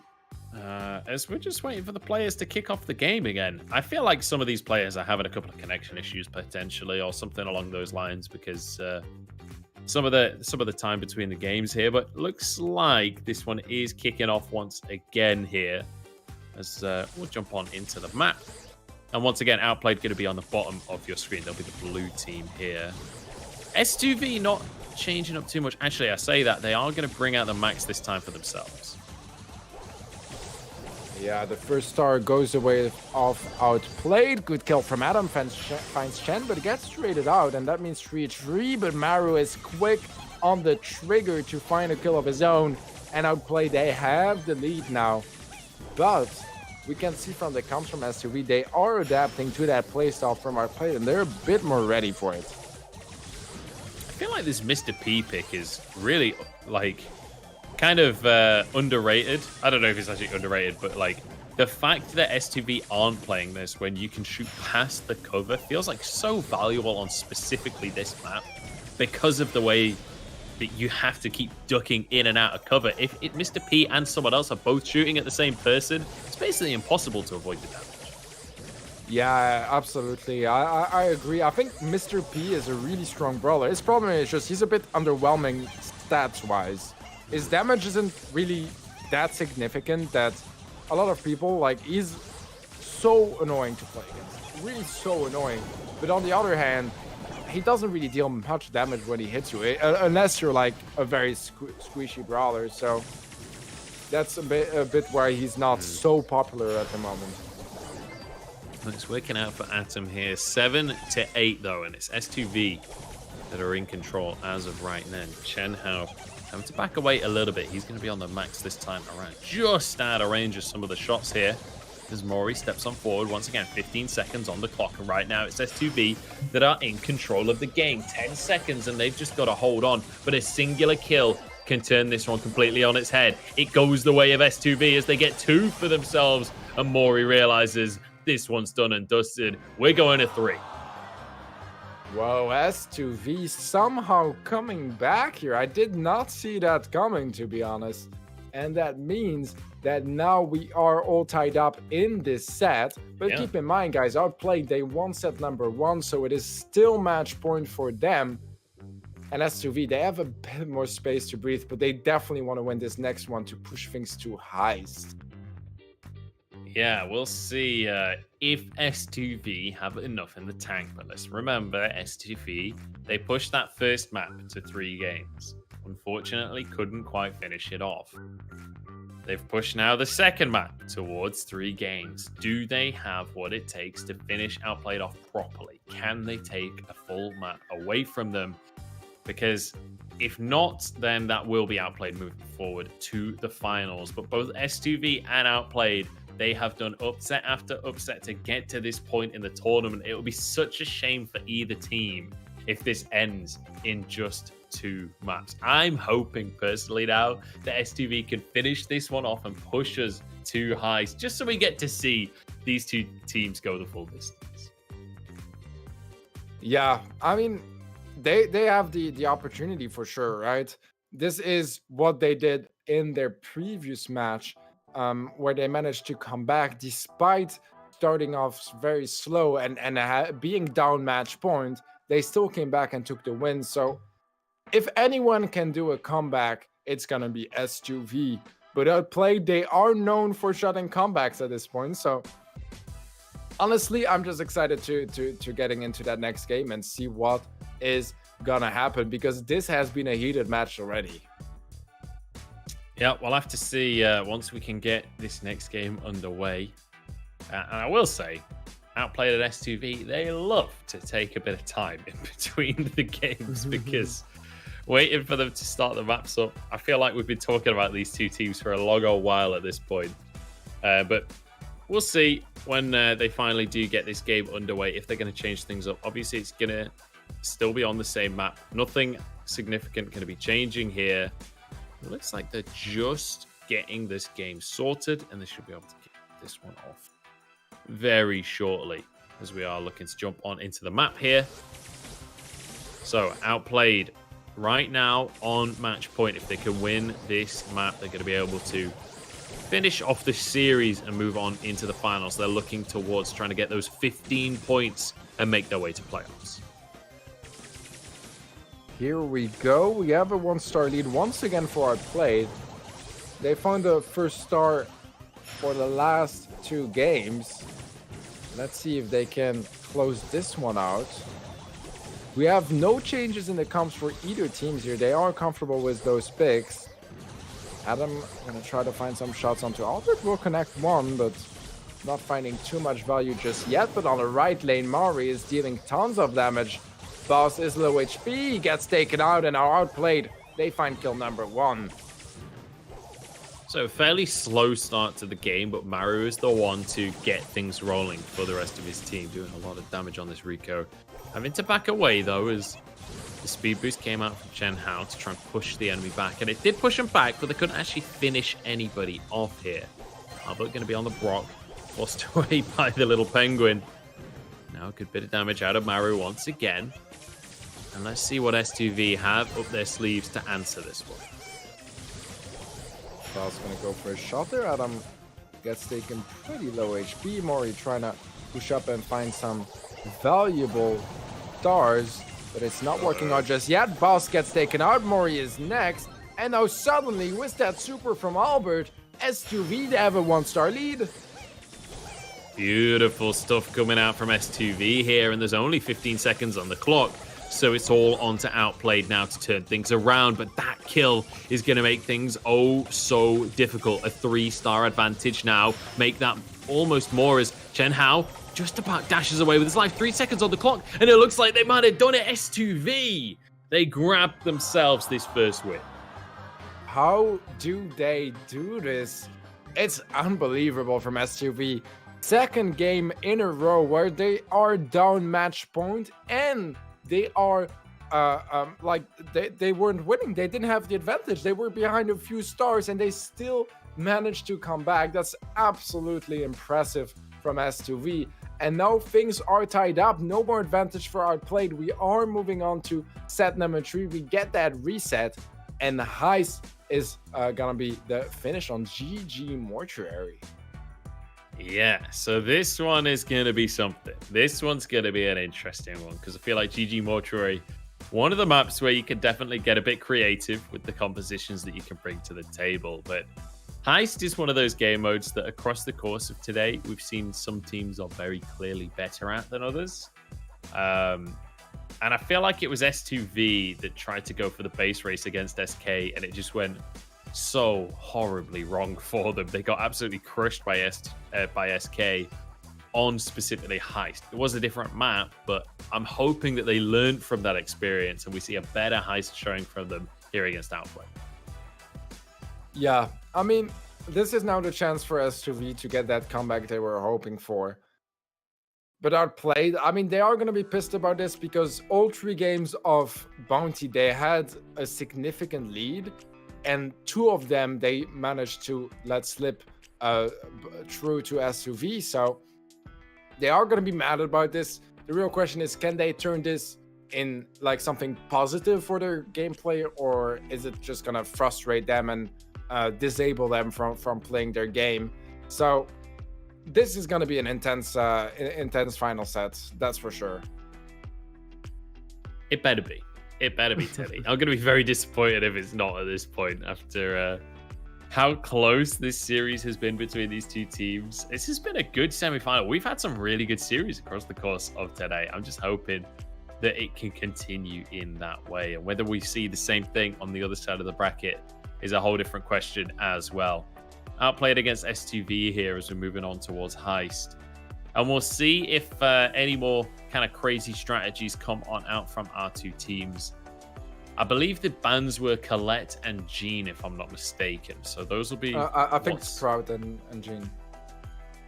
Oh, sorry, Sprout and Jean. I think so. Maybe. Yeah, it was Sprout. Oh, okay. I was thinking of maybe a previous series, but yeah. So certainly changes the way that the game has to be played. Here we go. That's the draft that we saw. So it is GG Mortuary, as we mentioned, and it's going to be Sprout and Jean that were banned away. So Jean's certainly one of the brawlers that a lot of teams have leaned on previously, but we're not going to be seeing that in this series as we jump on towards our final map. This is where we'll round out the series. Yes, this is the opportunity for both teams to get to match point, but for this they need to take down the enemy safe. Albert is going to play a bit more aggressively, looking to get some tags onto Maru. Maru goes for the jump. He's going to connect some shots as well. Might even jump back in the end, but Chen is low HP. Oh, he still manages dived to... over, trying to do the James Bond. Didn't quite work out, but hey, it was stylish. We respect that. Yeah, we give extra points for style, but I don't think S2V do. And and they are gonna get some kills here, despite outplayed having a pretty significant early lead. Yeah, like S2V, they're they doing a decent job of clearing out the players, but they haven't got any damage down just yet. Outplayed are miles ahead when it comes to damage going down. Atom pushing on forwards, rolls over the pool and trying to get some damage now on towards the safe. Albert there. Boss is the one to shut him down. In the meantime, Chen is trying to answer the favor here. Still hasn't got any actual damage down. This is the thing. They keep on trying to make that final push, but it just doesn't quite happen for them. Oh, Mercury's in so much trouble. That's just sad to see. Honestly, Albert gets the kill. Yeah, Adam looking to get that super and go for a big dive. We have a push maybe coming in from S2V, but Boss needs to defend. He is going to find Adam, but the damage is already enormous for Outplayed. That is going to be it. Mori is going to put his team at match point, and our Outplayed, all they need is one more win to go to the finals. I'm thinking maybe S2V should have banned Heist, because Heist did not look good for them early on today against SK Gaming, and now it is not looking good for them against Outplayed either. They actually won some of the duels. They actually won some of the actual skirmishes, but they didn't get any damage down on the safe, and this isn't team deathmatch. This isn't bounty. You can't win just off of kills alone. You've got to get the damage onto the safe, and Outplayed kind of showed him how it's done there, to be quite honest. So 1-0 up now on our final map. And they're on match point once again, but Outplayed have been here before. They've been on match point before, and S2V have pipped them to the post when we think about bounty. So we'll have to see if Outplayed can actually finish the job this time and get themselves into the final. Yeah, I mean, I think the big problem here coming from S2V is they played it very defensively, which in Heist, the problem when you do that is, sure, you're going to get some kills in defense and you're going to defend, but at the same time, Outplayed, they're pushing up, they get shots on the safe, and even if you manage to take them down, the damage is already there. So unless you can convert that in a push of your own and get some damage yourself, there's no point just defending and not attacking, because it's not like some other games or game modes where if you defend, nothing slips through. In Heist, always there are some shots that slip through, that hit that safe and that deal damage, and especially when you have something like a Brock, a Spike that deals so much damage with their supers, with their regular shots. It's just not a viable strategy to just defend and hope that you sweep them and go for a push of your own. Exactly. You've got to get more than just the fight. You've got to be able to push forwards and take control of the map. Didn't happen for them that time. Outplayed once again on the blue side against S2V. And let's see if there's any kind of answer this time around. Certainly a change in skins. Is that going to be enough, though? That's the question. Probably that won't make a difference. Here we go on the jump pad. Albert, a little bit of a controversial one, but he actually manages to trade 1-for-1 there, and now some damage onto the safe. Good start here from S2V. Yeah, this is kind of how Outplayed was playing the previous game, except it's S2V now, going for those more aggressive plays and dealing that first initial damage. And gonna get super done by Mori, not gonna connect, but Adam goes onto the save, deals so much damage with that gadget.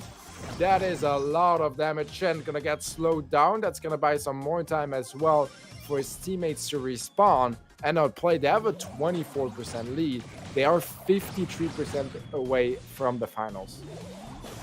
Let's see if they can finish it off. Boss goes in once more, but he should be answered here. Got a good bit of damage down, but not really enough. And Outplayed, they can play defensive if they really want to, but has to be said, on Siege, playing defensive, generally speaking, only works for so long, because you can chip away at the safe, and it certainly can work. On Heist, sorry, not Siege. Boss getting pretty low, steps onto the spring pad. It's Albert that goes on over in the end, but he's rolled on down, and it is still going to be Outplayed in the lead right now. Desperately trying to push out of their base, should be able to finally do so. As I say that though, Atom needs to be careful. Boss jumps over once again. Mori here to defend. Won't quite be able to do so though. Loses the 1v1. Albert is jumping in as well. Can they finish this one off? Albert finally goes down. Maybe Spike super on towards Chen here. And here we go. Atom makes a break for it as Boss jumps on into the base. Atom in a 1v1 with Albert right now. If he can win this one, he can get some damage. It's not going to happen, but it bought a lot of space for the rest of his team. Importantly, though, Outplayed, their safe is on 50% right now, and there's 20 seconds left. Boss wants to jump on in, doesn't quite get the spring, though. We'll have to back away. 3% difference between the two teams right now. Atom can roll on in. Does so. Gets a bit closer. Boss jumps on over. Tries to get a bit of damage on safe. The missile's going wide from Maru. That's so huge. Now onto the base. Chen on 64 HP. The spikes go in. It's a 1% win. And it's S2V that take it. Oh my, S2V, the 1% difference, especially as that spike super landed on the safe. If it was half a second earlier, that would have been either a draw or a win in favor of Outplayed. But now it's going to be double match point. Whoever wins the next game is going to the finals, and this could not be any closer. We are in our last game of our last set for this first semifinal, and so far it's been super close. Yeah, it's been nuts. Honestly, I can't believe how close this series has been. We have had some banger series tonight, Teddy. It's been mental. I can't believe that was a 1% victory as well. That felt like it was in the bag for Outplayed early on, but then there was so much pressure coming onto them. They just couldn't leave the base at all. And now we go on to the third map here. And, well, the third game on the third map. We'll see what is remaining. I said earlier how we can have four game series and we can have 9 game series. And we had an 8 game series earlier on today. Now we have the full 9. S2V and Outplayed.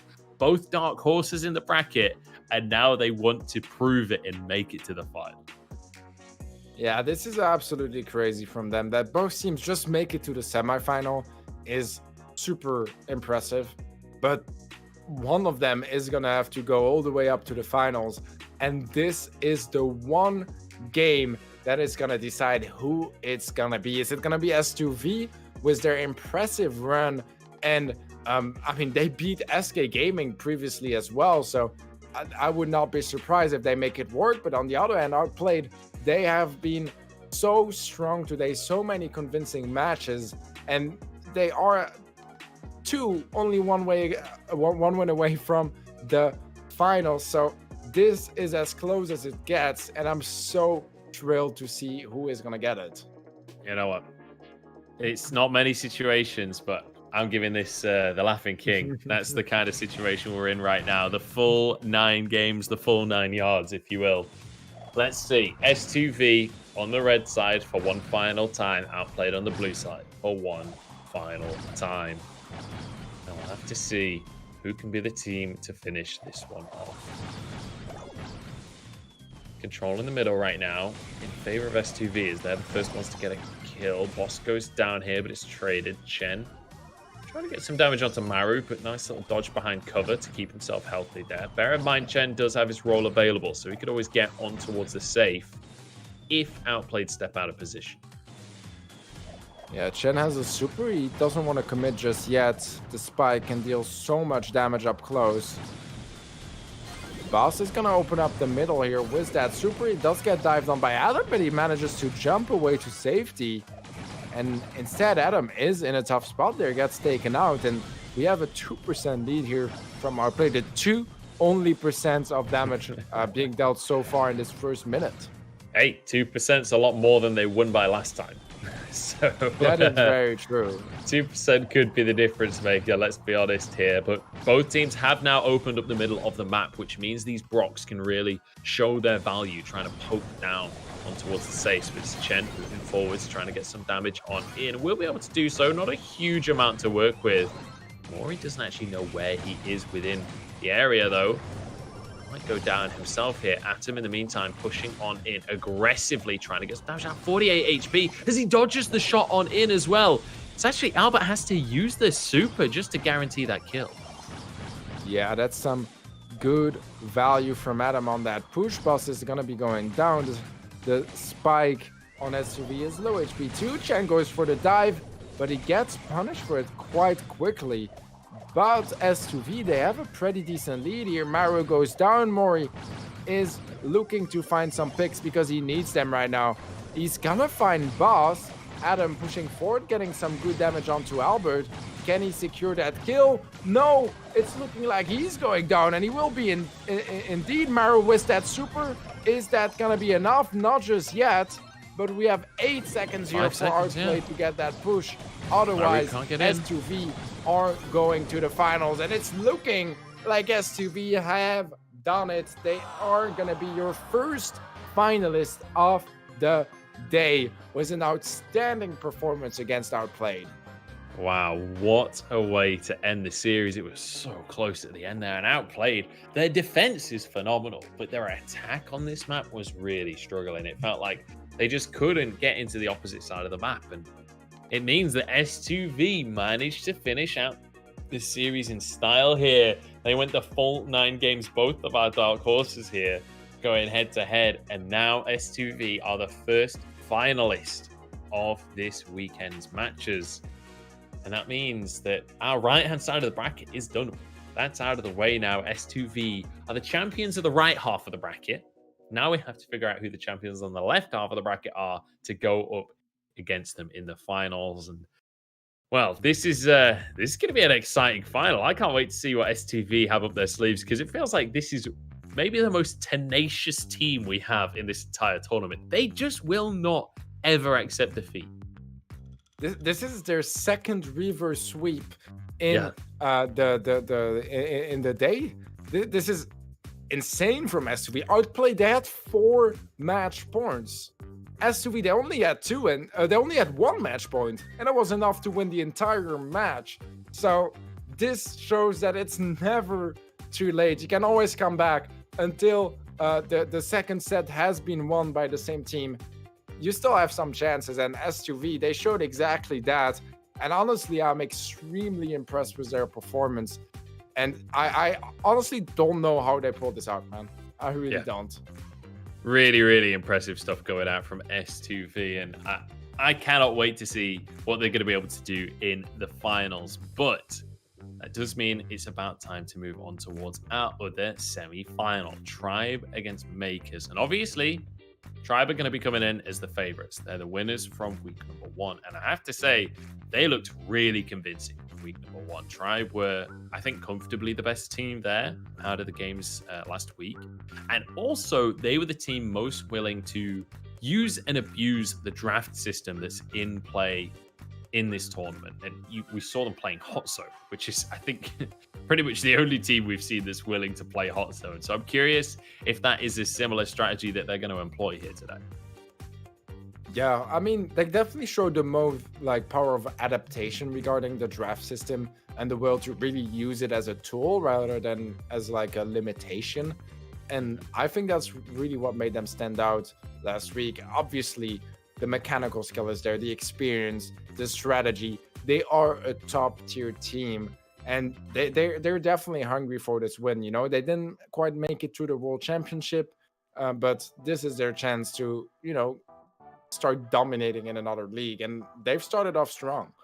They really did, because week 1 was an astonishing win on their end. And now this is their chance to go straight out to the finals again. And we have the bans already for the game modes. That's going to be Bounty and Heist banned by not Outplayed, sorry. Yeah, I don't know who banned them. I think it'll be Tribe on blue and yeah, I'm not entirely Makers sure. I got on confused red. for a second, but yeah.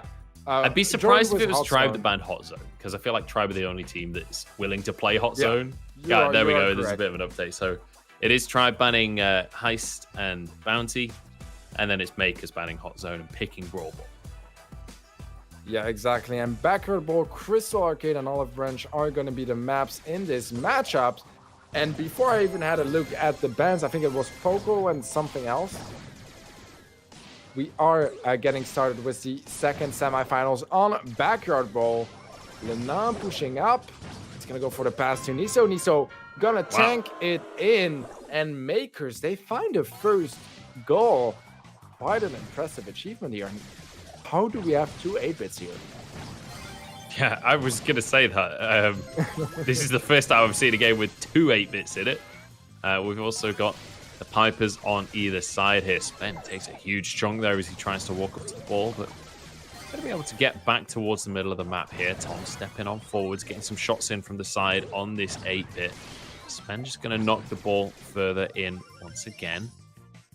Mr. Linane now stepping forwards. As Tom takes a bit of a chunk there, has to back away. Ben was looking for that super to get that final tag to unlock that super and destroy part of those walls. He's gonna get a few out, and that's gonna open the map a bit more, which definitely makes it easier as a Piper. The shot doesn't quite go in, but Semantic should be able to get the follow-up. Indeed, Tribe, they tie things up. I feel like Semantic thought that one had gone in. He'd started to back away, and he realized, I was like, wait a second, I gotta go finish the job. Good little goal there from Semantic, and it felt like maybe Tribe weren't expecting the level of aggression that we saw out from Makers on that first goal. They will be able to answer it with a much slower and steadier way of playing. Spen actually going to use his super just to get onto the map there. Kind of crazy, but hey, I can't really criticize Spen. Yeah, I mean, I like the idea. The problem was that he did destroy one of the crates in front of the goal that are protecting it. So I would say that it's probably not ideal. It's a confidence play, right? You're basically saying, look, I don't need the boxes. I'm just going to control the rest of the map. We're going to overtime, right? So it doesn't matter too much. But if there was a quick push coming from Makers, that could have been a disadvantage. As overtime is kicking in right now already, I don't think it's a big deal. And we have a pass from Semantic. He's going to pop the healing station as well. Good kill coming through. It's only going to be Niso left alive. And Spen is going to be the one to close it out. Tribe Gaming, they start off by winning game number 1.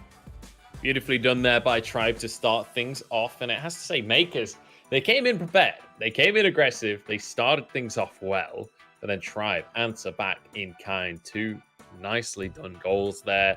And it felt like Tribe were doing a much more slow, calculated approach, whereas Makers were kind of go shock and awe play. Let's just get onto the map and let's just make it happen immediately. Tribe recuperated and then turned things around. So well played by Tribe to get the first map here.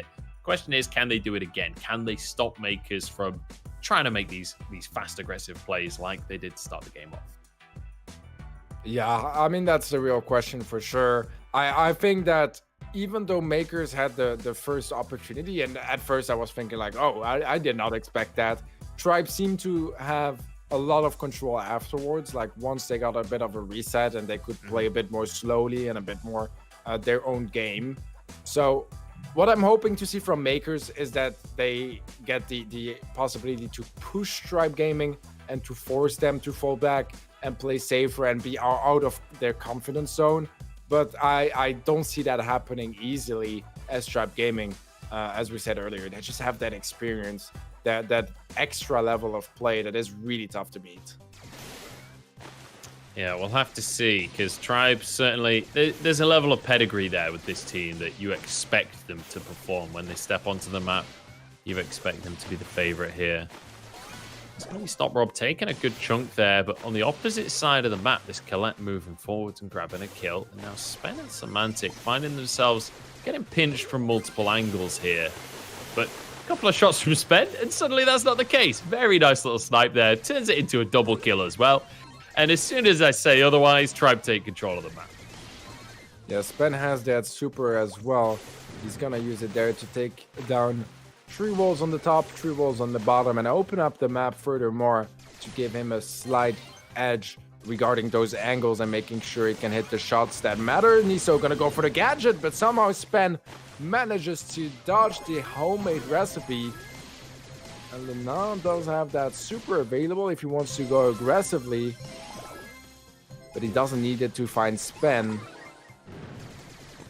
This is looking pretty good for the side of Makers here if they can just finish this one off. Stop Rob though taking a lot of damage, and that's going to be the super used by Semantic. Used it defensively. We'll be able to finish off the 8-bit boost there.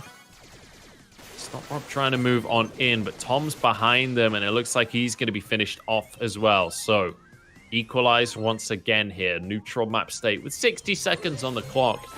We're pretty much just going to reset and start the game again.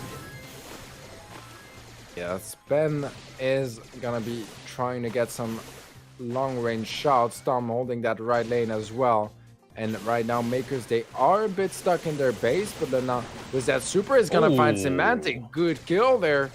And that's the opportunity for Makers to take back some control. Spen needs to be careful. He's getting pretty low on this one as Tom just trying to find some long-range shots, but everyone's just staying to the opposite side of the map. Semantic kicks the ball away to try and protect himself for a second, just about survives. Now Tom moves his boost. Defensive play coming out from Tribe to try and hold on to the map for now. 15 seconds on the clock before the overtime kicks in, but Stop Rob goes down. No! Managed to get back up at his station here.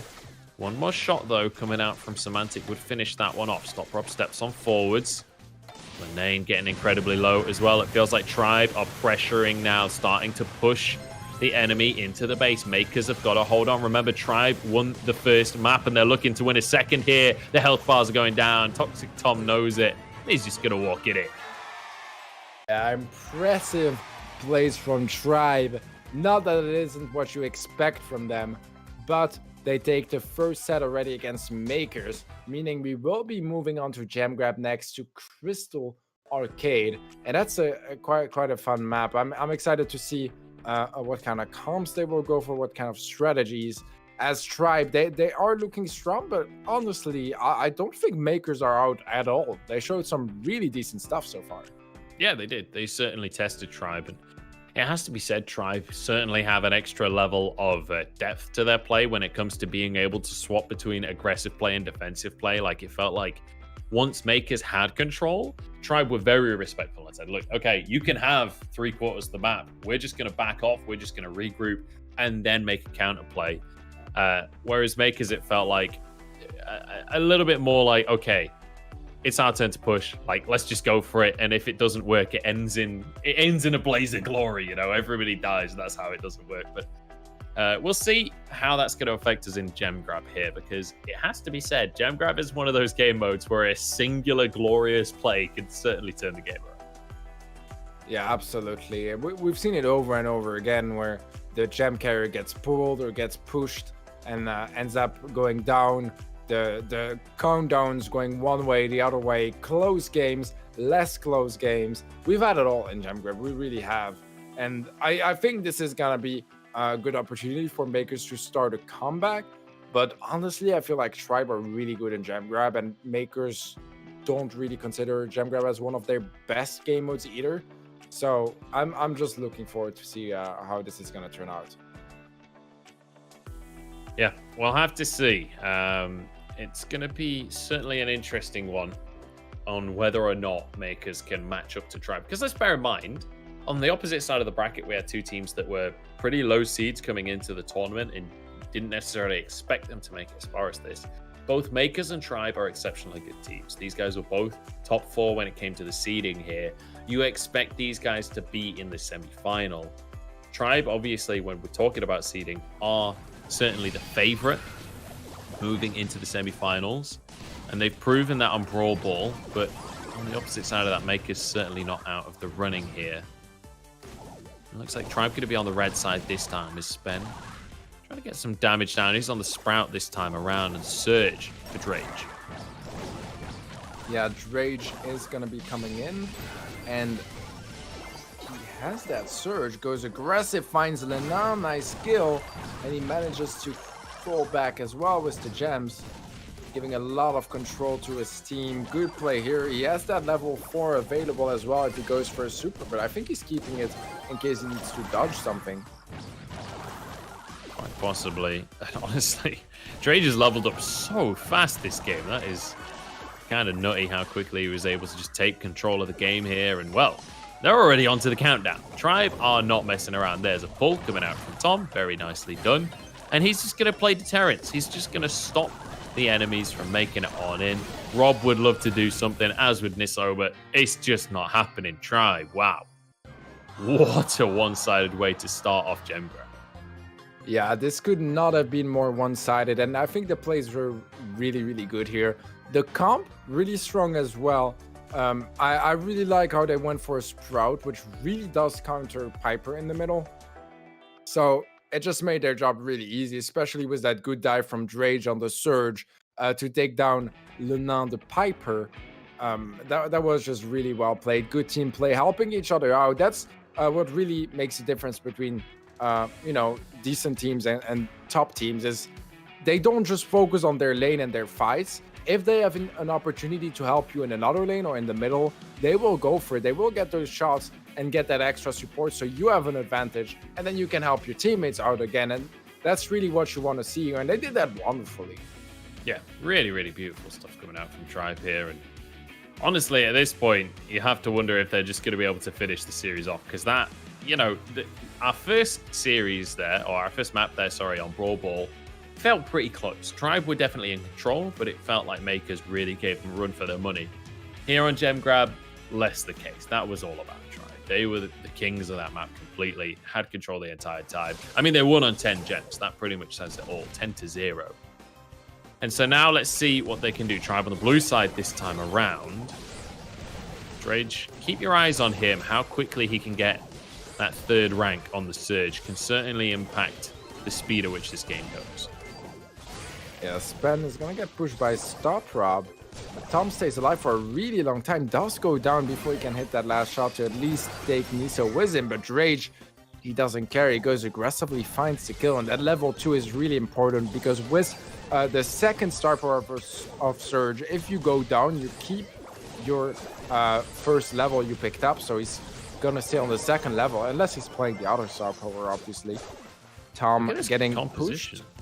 Yeah, weird this composition is really up from Makers. You got the Rosie, you got the Mortis, and then a Piper instead of... It's kind of like a Poco comp, but without the Poco. So far, so good, though. A better performance than what we saw in game number 1. Spen barely surviving. The Nane can't quite finish off the kill here, but Drage doesn't really have the damage to punish him. 6 gems now on Lenane. It feels like Tribe, they've been challenged here. There's a lot of damage coming on through Tom. What a play. And that's actually gonna mean that Tom picks up that gem he needed to cancel the countdown, because Makers, they're left on 9. That was a huge play. They have control now, Tribe, and the opportunity to survive a bit longer. Drage with the gadget, gonna stay alive. Spen does get pushed by Stop Rob, wants to be careful here, but that wall is gonna give all the control he needs. Oh, that is some good damage as well. Tribe are back in control of the game, and Lenane, he's got 9 gems, but I don't know if there's any way for them to get back up to 10 here. Stop Rob steps on forwards, but he's just getting melted. Spen has been cycling those supers because they kept getting close to the wall, meaning that Spen had walls constantly. He does go down this time, needs to be careful, but they almost have enough gems to get the countdown started here, Tribe. That's going to be all 10 now. Tribe start the countdown. Stop Rob moving into the brush, but it's 10 apiece here. Nice little play from Linane to even that one up and stop the countdown. One more would start the countdown once again for Tribe, but again, Linane could grab the next gem and ruin that one. Top does have the super available. Good damage onto Linane, and he actually got the gem for himself. Now 9 seconds on the clock. Linane's waiting for that next gem to spawn, but it won't do anything. They've got to find themselves some kills. Linane goes in. They can't quite get it, though. And Tribe closed this one out. It was so close, but Makers just couldn't quite do it. Yeah, Tribe are going 2-0 in the semifinals to move on to the finals. And honestly, I wanna give some props to Makers. I think they give out quite a fight to Tribe. Sure, it is 4-0 in the end. You know, they didn't win a single map here, so not a single game. But there were some close runs, some interesting stuff coming out their way.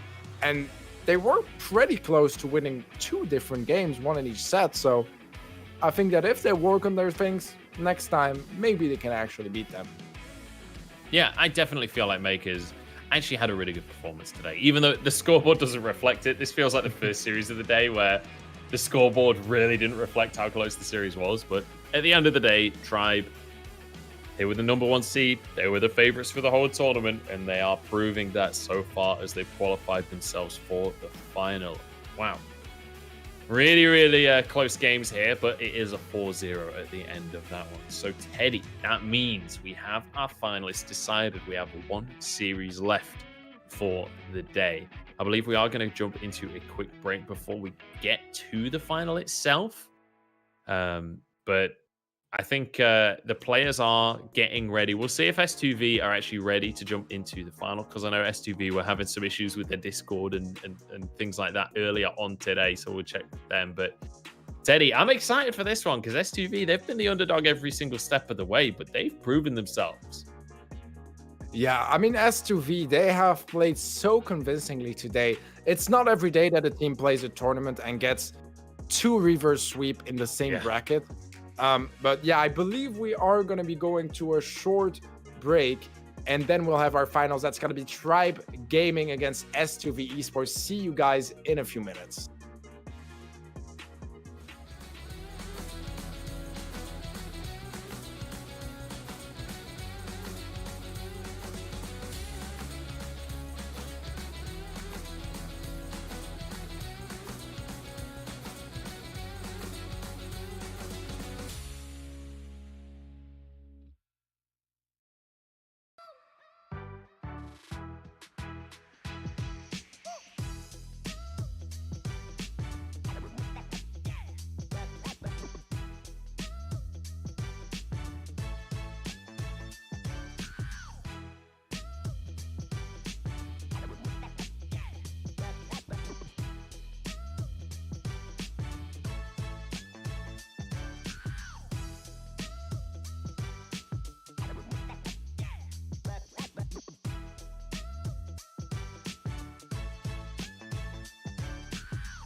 Welcome back, everybody, as we head towards our final. I'm Munchables. I'm joined by Teddy, as you can see.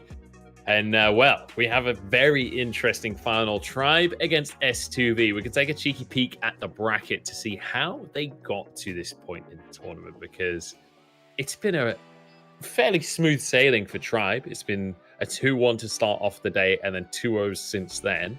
On the other side of the bracket, though, S2V have had a turbulent journey, to say the very least, Teddy. Yeah, S2V, they really had to grind their way up.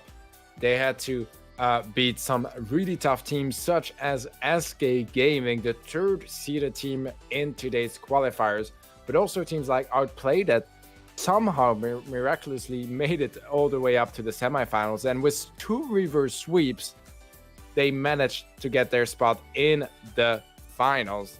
And then Tribe, on the other hand, they had a pretty tough bracket themselves, beating Obtained, Team Humble, and then Makers in the semifinals.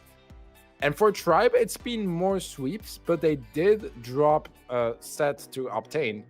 But guys, we are ready for the draft. We have the results already. So Bounty, Heist, and Siege are going to be the banned game modes, which means we will be playing Brawl Ball, Gem Grab, and Hot Zone on the maps Backyard Brawl, Minecart Madness, and Split.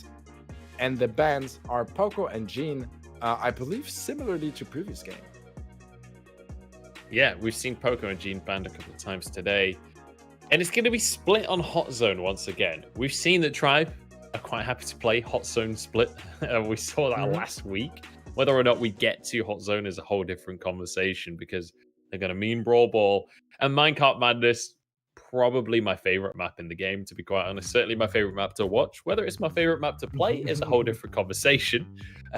But I'm expecting some fun games here, especially on Gem Grab between these two teams, because Tribe, they're a powerhouse, but S2V, they just will not ever accept a defeat. They will never go down without a fight. So I'm excited to see how much is in the tank for this team, how far down they can reach to be able to keep in this series and fight back against the favorites.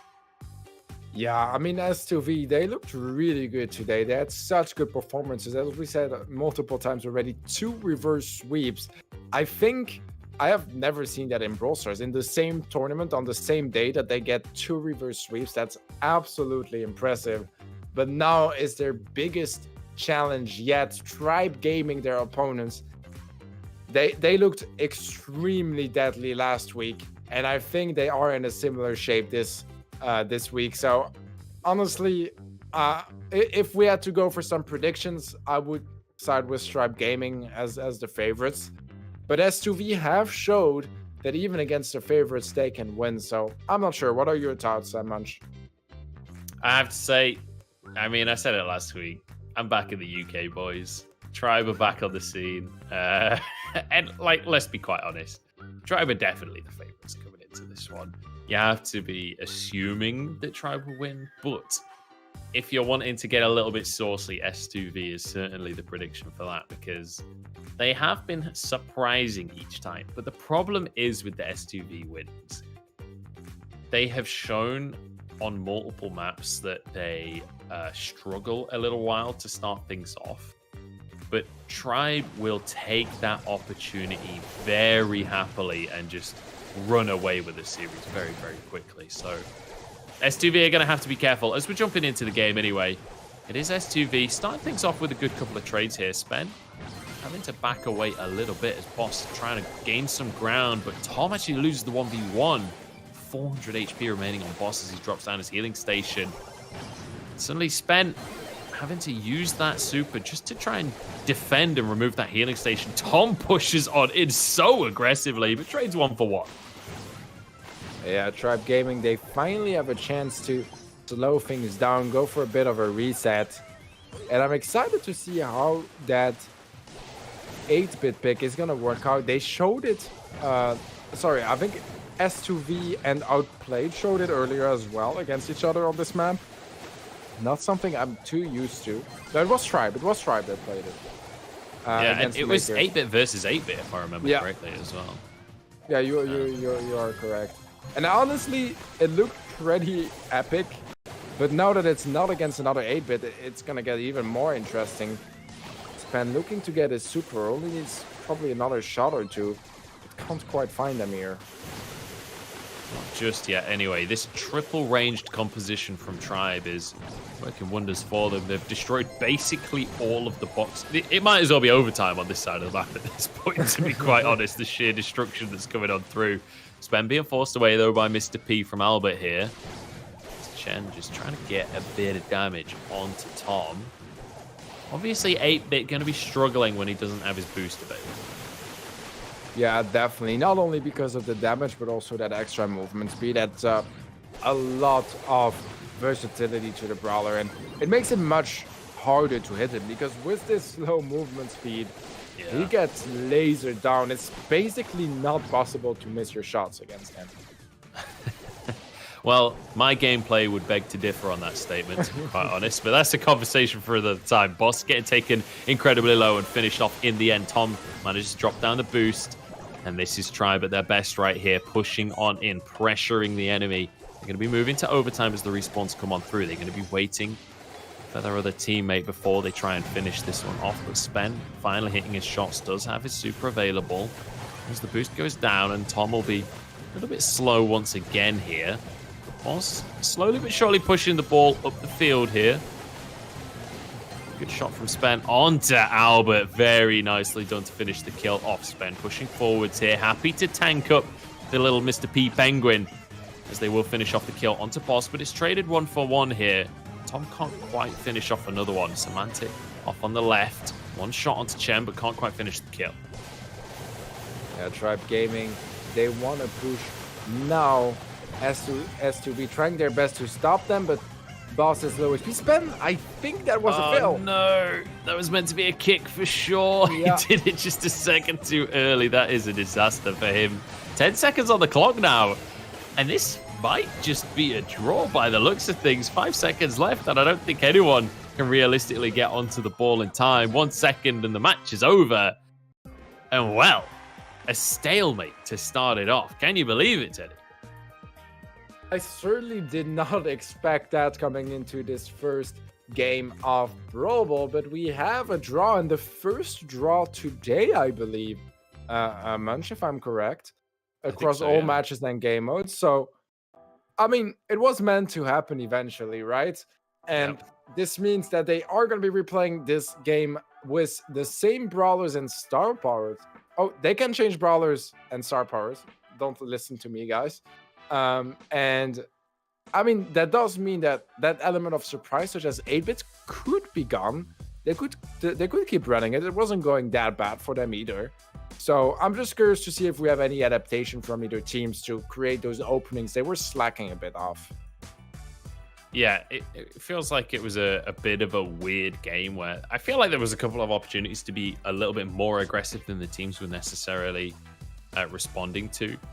But we'll have to see. They can change the picks a little bit. So I feel like Tribe maybe will swap up to something a bit more...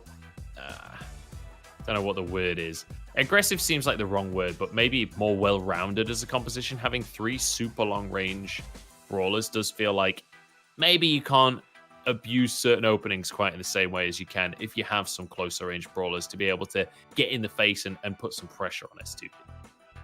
Yeah, I think it's interesting because they had a really good start. They actually had some supers to destroy the entire map.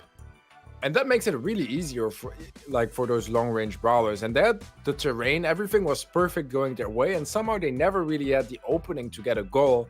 They had one towards the end and Spen, unfortunately, missed shot his super.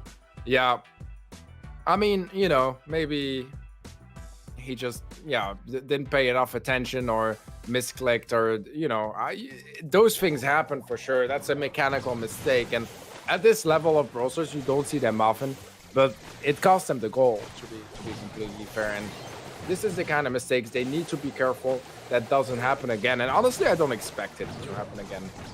No, certainly not. Well, first kill goes the way of Tribe anyway, so starting off as they mean to go on. They haven't changed the compositions, though. So we are going to see, or at least Tribe haven't changed the composition coming into this one. Albert, nice little dodges on Tom's shots here from the 8-bit. Chen taken very, very low there. You see Boss trying to push up on the left lane here, but really be able to find an opportunity, and Semantic happy to take that 1v1. Super from Spen to open up the map a bit more. Chen has a super as well if he wants to go for some extra control, but not going to be using it just yet. Shots from Spen will be connecting though.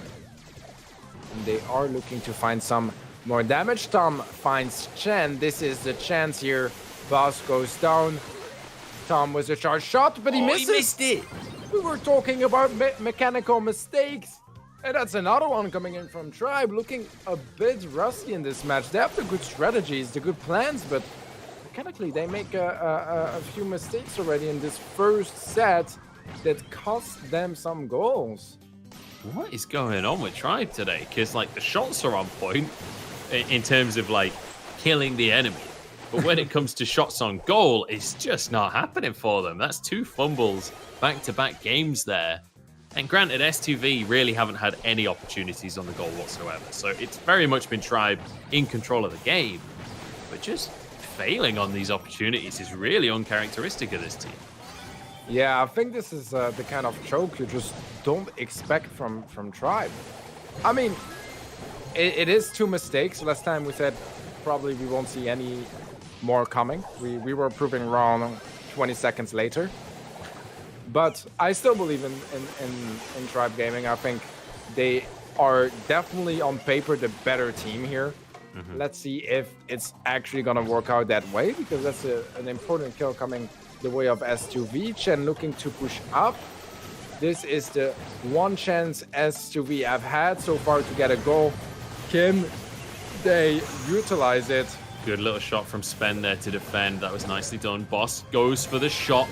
Oh, Spen just clears it. That was a hair away from going over the line. Yeah, that could not have been closer. Spen predicts the right angle of the shot, barely manages to save that one.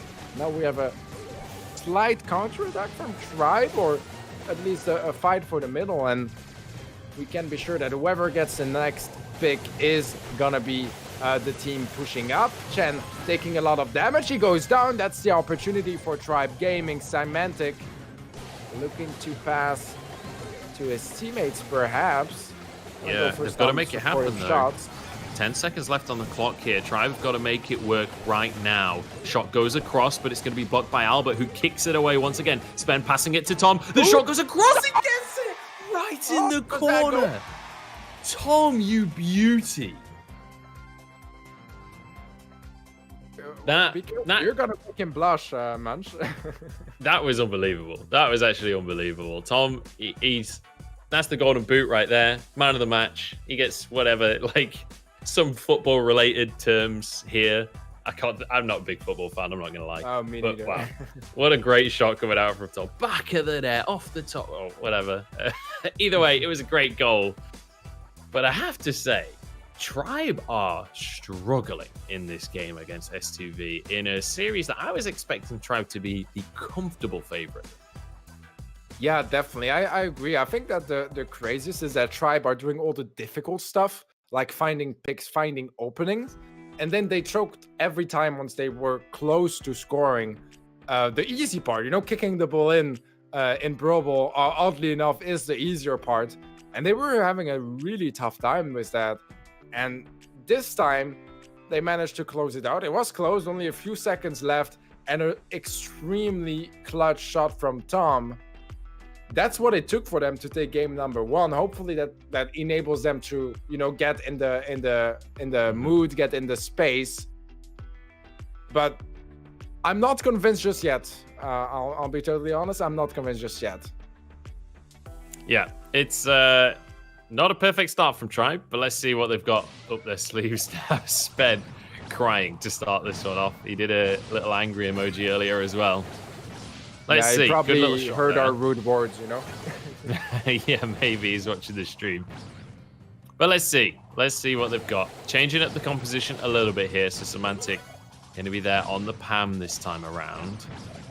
But it's actually S2V that have control of the map so far. Albert stepping on forwards. Chen dropping some spikes to try and put some pressure onto Tribe, but it's really not worked out for them.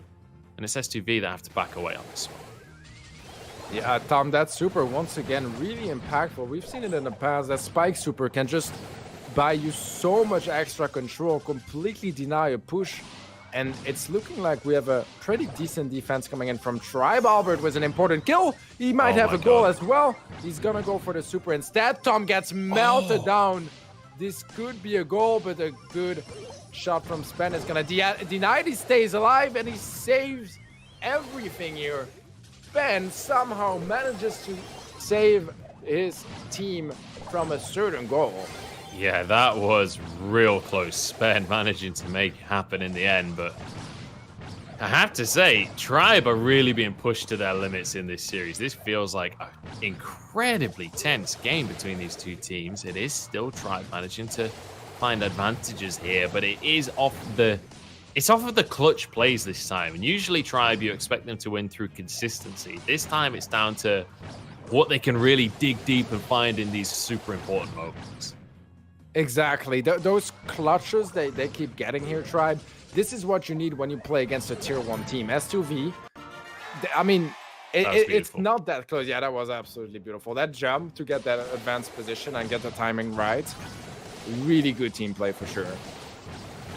Yeah, but you're absolutely right. This is the kind of gameplay you expect in Tier 1 versus Tier 1, and it feels like S2V trying to make an argument for themselves being in that category. They were certainly the dark horse coming in, managed to make it through the right-hand side of the bracket, and now they're up against Tribe, and they're fighting their hardest. That one goal going to make a difference, but Semantic blocks the shot. It's past the halfway mark with 8 seconds on the clock, and I don't think Boss can do anything about this one. Spen just knocks it away. And Tribe, they're starting to taunt a little bit. They're feeling good about this win. Yeah, it's looking like they have a slow start, but having that like natural advantage of, not natural, but you know, just being the better team in general, meaning that even despite a slow start, they managed to take the set. But in the second game, I think they looked a bit more convincing than in the previous one. Yeah, I think that's definitely fair to say. They definitely struggled at the start of that second game, but they managed to pull it together towards the end. And that's going to be 2 wins on the board, which means that that first map goes their way. Now over towards Gem Grab.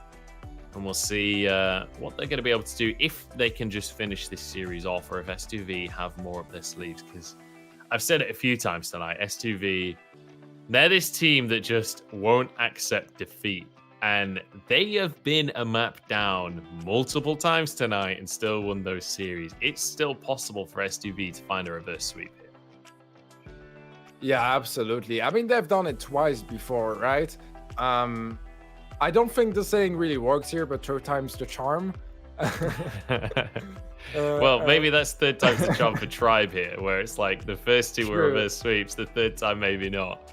I don't know. We'll have to wait and see as we head towards the map. I don't remember what the map was for Gem Grab here. Minecart Madness, I think. Yeah. Hot Zone was it split for Hot Zone? I think. Yeah, split for Hot Zone, because it was the same one they played last week when they were against Magic Purple. All right, Tribe on the blue side once again. Spen going to be able to grab the first gem for himself. He's playing the Sprout this time around. It's going to be Tom on the path. Yeah, I think this is really important for S2V here, because they're not in a good situation losing that Brawl set. That was the set they needed to win, because if it goes all the way up to Hot Zone and somehow S2V managed to win this set, I mean, Hot Zone, we've seen Tribe Gaming play it. We've seen how comfortable they were. Yeah, they're definitely one of the most well prepared for that. That's for sure. Yeah, exactly. And look at Rich. He's gonna push him in the minecart. Barely misses it actually. Ooh, but still gets the kill anyways. Yeah, those bounces hitting hard. And Tribe Gaming, they take back middle control. Yeah, so it's 5-4 right now in favor of Tribe, and they know they don't need to push too hard. Unfortunate to see that ult, or the super, going into the minecart. Good damage as Tom is getting real aggressive, putting some pressure on so the rest of his team can have a bit of space to work with. And Tom just won't go down. He's still in the sport of S2V. That is ridiculous. In the meantime, It's going to be Spen just hoovering up these gems. It's going to be 4 gems. Tom is still going somehow. The man just won't die. That was a commendable performance coming out from him, and it has bought his team a countdown right here. Drade's just trying to buy time. Spen would love to get one more gem, but unfortunately it's not going to happen just yet. But Tom, the absolute juggernaut, charging forward once again. Boss going in and out again. Drade's going to be able to grab the last gem, tries to back away with his life, and actually does manage to get away with it. And the minecart comes in at the perfect time to buy them a little bit of space. Now, Albert trying to move forward. Tom, once again, he is playing Pam like she's Bull instead. But with 3 seconds on the clock, they've got to make some magic happen here. But Spen goes down to the bomb. What a kill there from S2V. That's definitely going to slow things down a bit. But they lose yet another player. And it's looking like even Chen is in trouble. But look at this. They have 9 gems here, S2V. They can stop the countdown by picking up 1 extra gem. It is going to go the way of Tribe, and they don't have any space to move forward. Chen is completely locked into that position. Can't access the last gem he needs. And Tribe Gaming, they are at match points. 1 win away from taking first place twice in a row in the BrawlMSTRS qualifiers. What a performance from Tribe. That was close though. 11-10 is the final score. Like, S2V really giving them a run for their money. Honestly, if Tom doesn't make the play earlier, or he plays Juggernaut Pam right in the enemy spawn, that could have been a win for S2V. Tom really stepped up in that one to be able to get the win for his team.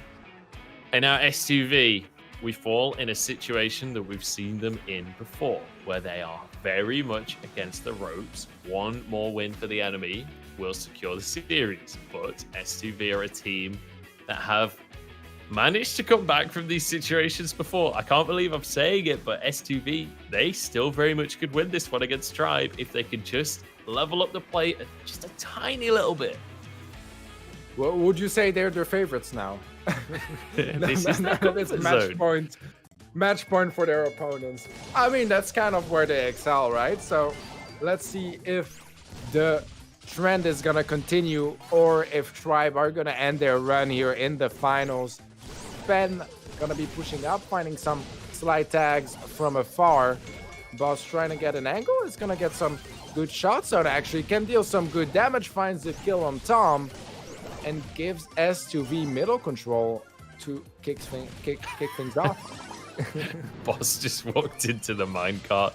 Unfortunate for him, but hey, he's doing all right under Colette so far. It's going to be Chen playing aggressively to buy his team some space, but it's going to be Spen and Drage to finish him off and move back towards the middle of the map. Boss might be able to finish the kill. Or he does get it in the end, actually, onto Tom here, and it's 3-5 when it comes to the gems. Albert, the one carrying on the side of STV. Drage! He ran into the train, meaning his super got cancelled and he got taken out. That was a bit awkward. Yeah, exactly. Because if you guys are new to the game, the super from Colette, the one that Drage is playing, basically you have like a return ticket, except that the minecart stuns you for like a split second, which means that his return ticket just never came and he just stayed there in front of everyone. Yeah, and Colette, not the tankiest of brawlers, so pretty easy to get finished off at that point. But Spen's starting to stack up some of these gems now. Albert moving in towards the middle of the map, getting close to finished off there, but does have his super to survive. The last second here, Chen now spinning around, getting some damage out. Him and Boss trying to push up on the right, but Drage finishes them both off beautifully. The double super, and that's 8 gems now for Tribe. What a play from Drage to get that double kill plus the tag onto Albert. That was absolutely beautiful. Spen shuts down Boss as he gets his super, and that's a countdown going for Tribe Gaming. But Tribe, they need 1 more gem. They find it. It's on Drage. And now S2V, they need to get the kill on either Drage or Spen to stop that countdown. Oh, and Boss. The minecart doing so much. I can't believe it. Tribe have done it, though. They get themselves the win. They just won from a minecart right there. Without that minecart, that could easily have been S2V holding on. Yeah, that was really close. But Tribe Gaming, guys, they are going to be your winners for week 2 of the BrawlMSTRS qualifiers. I'll applaud as well. Respect to them. And for now, they have 100% win rate in Brawl Masters. Yeah. And they haven't dropped a single set in 2 finals. So honestly, it's as deserved as it gets. We do have 1 more week of regular qualifiers, as well as afterwards, a week after. Actually, I think 2 weeks after, because of the World Championship. We'll have a last qualifier with a spot if you get first place. So a lot on the line in those next 2 weeks. I think that by the end of next week, we'll already have a bit of a trend to see who has the highest chances of making it to the playoffs. But guys, this has been insane today. I mean, Yeah. I think this was even more exciting than last week, man. Yeah, this was nuts. We had so many close series today, but it's going to just about round out our show. Let's take a quick look at our leaderboard first. Oh, sorry. Let's look at the bracket first, and then we'll look at the leaderboard after that. It's going to be trying finishing things off with a 2-0, which is a little bit of a heartbreak for S2V, because S2V, they love their 3-map series, that is for sure. But S2V, the 22nd seed, certainly making a name for themselves here today. But with that, we can take a look at our leaderboard, because Tribe with 2 wins are now guaranteed at least seed number 2 when it comes to playoffs. So what a way to start off the qualifiers. We're only in week 2, and Tribe are already guaranteeing themselves top 2 seeding when it comes to playoffs. That's insane. Yeah, absolutely. I mean, if they continue on this trend, they might take all the points in the next weeks as well. They have been looking dominating, and they've won every single match they've had to play so far. So I'm excited to see some more Tribe in the next week, and obviously in the playoffs, because now they guaranteed their spot in the playoffs. And guys, I think we are slowly ready to wrap things up. We have some new teams grinding up the leaderboards. But yeah, Munch, do you have any final words for this day of matches? Well, just congratulations to Tribe, as it says underneath us. Fantastic performance from them once again, and what a bunch of series we had. Teddy, thank you for joining me as always. It's been another great week of games here. It's been another great win for Tribe Gaming. I've been Munchables. That's been Teddy over there.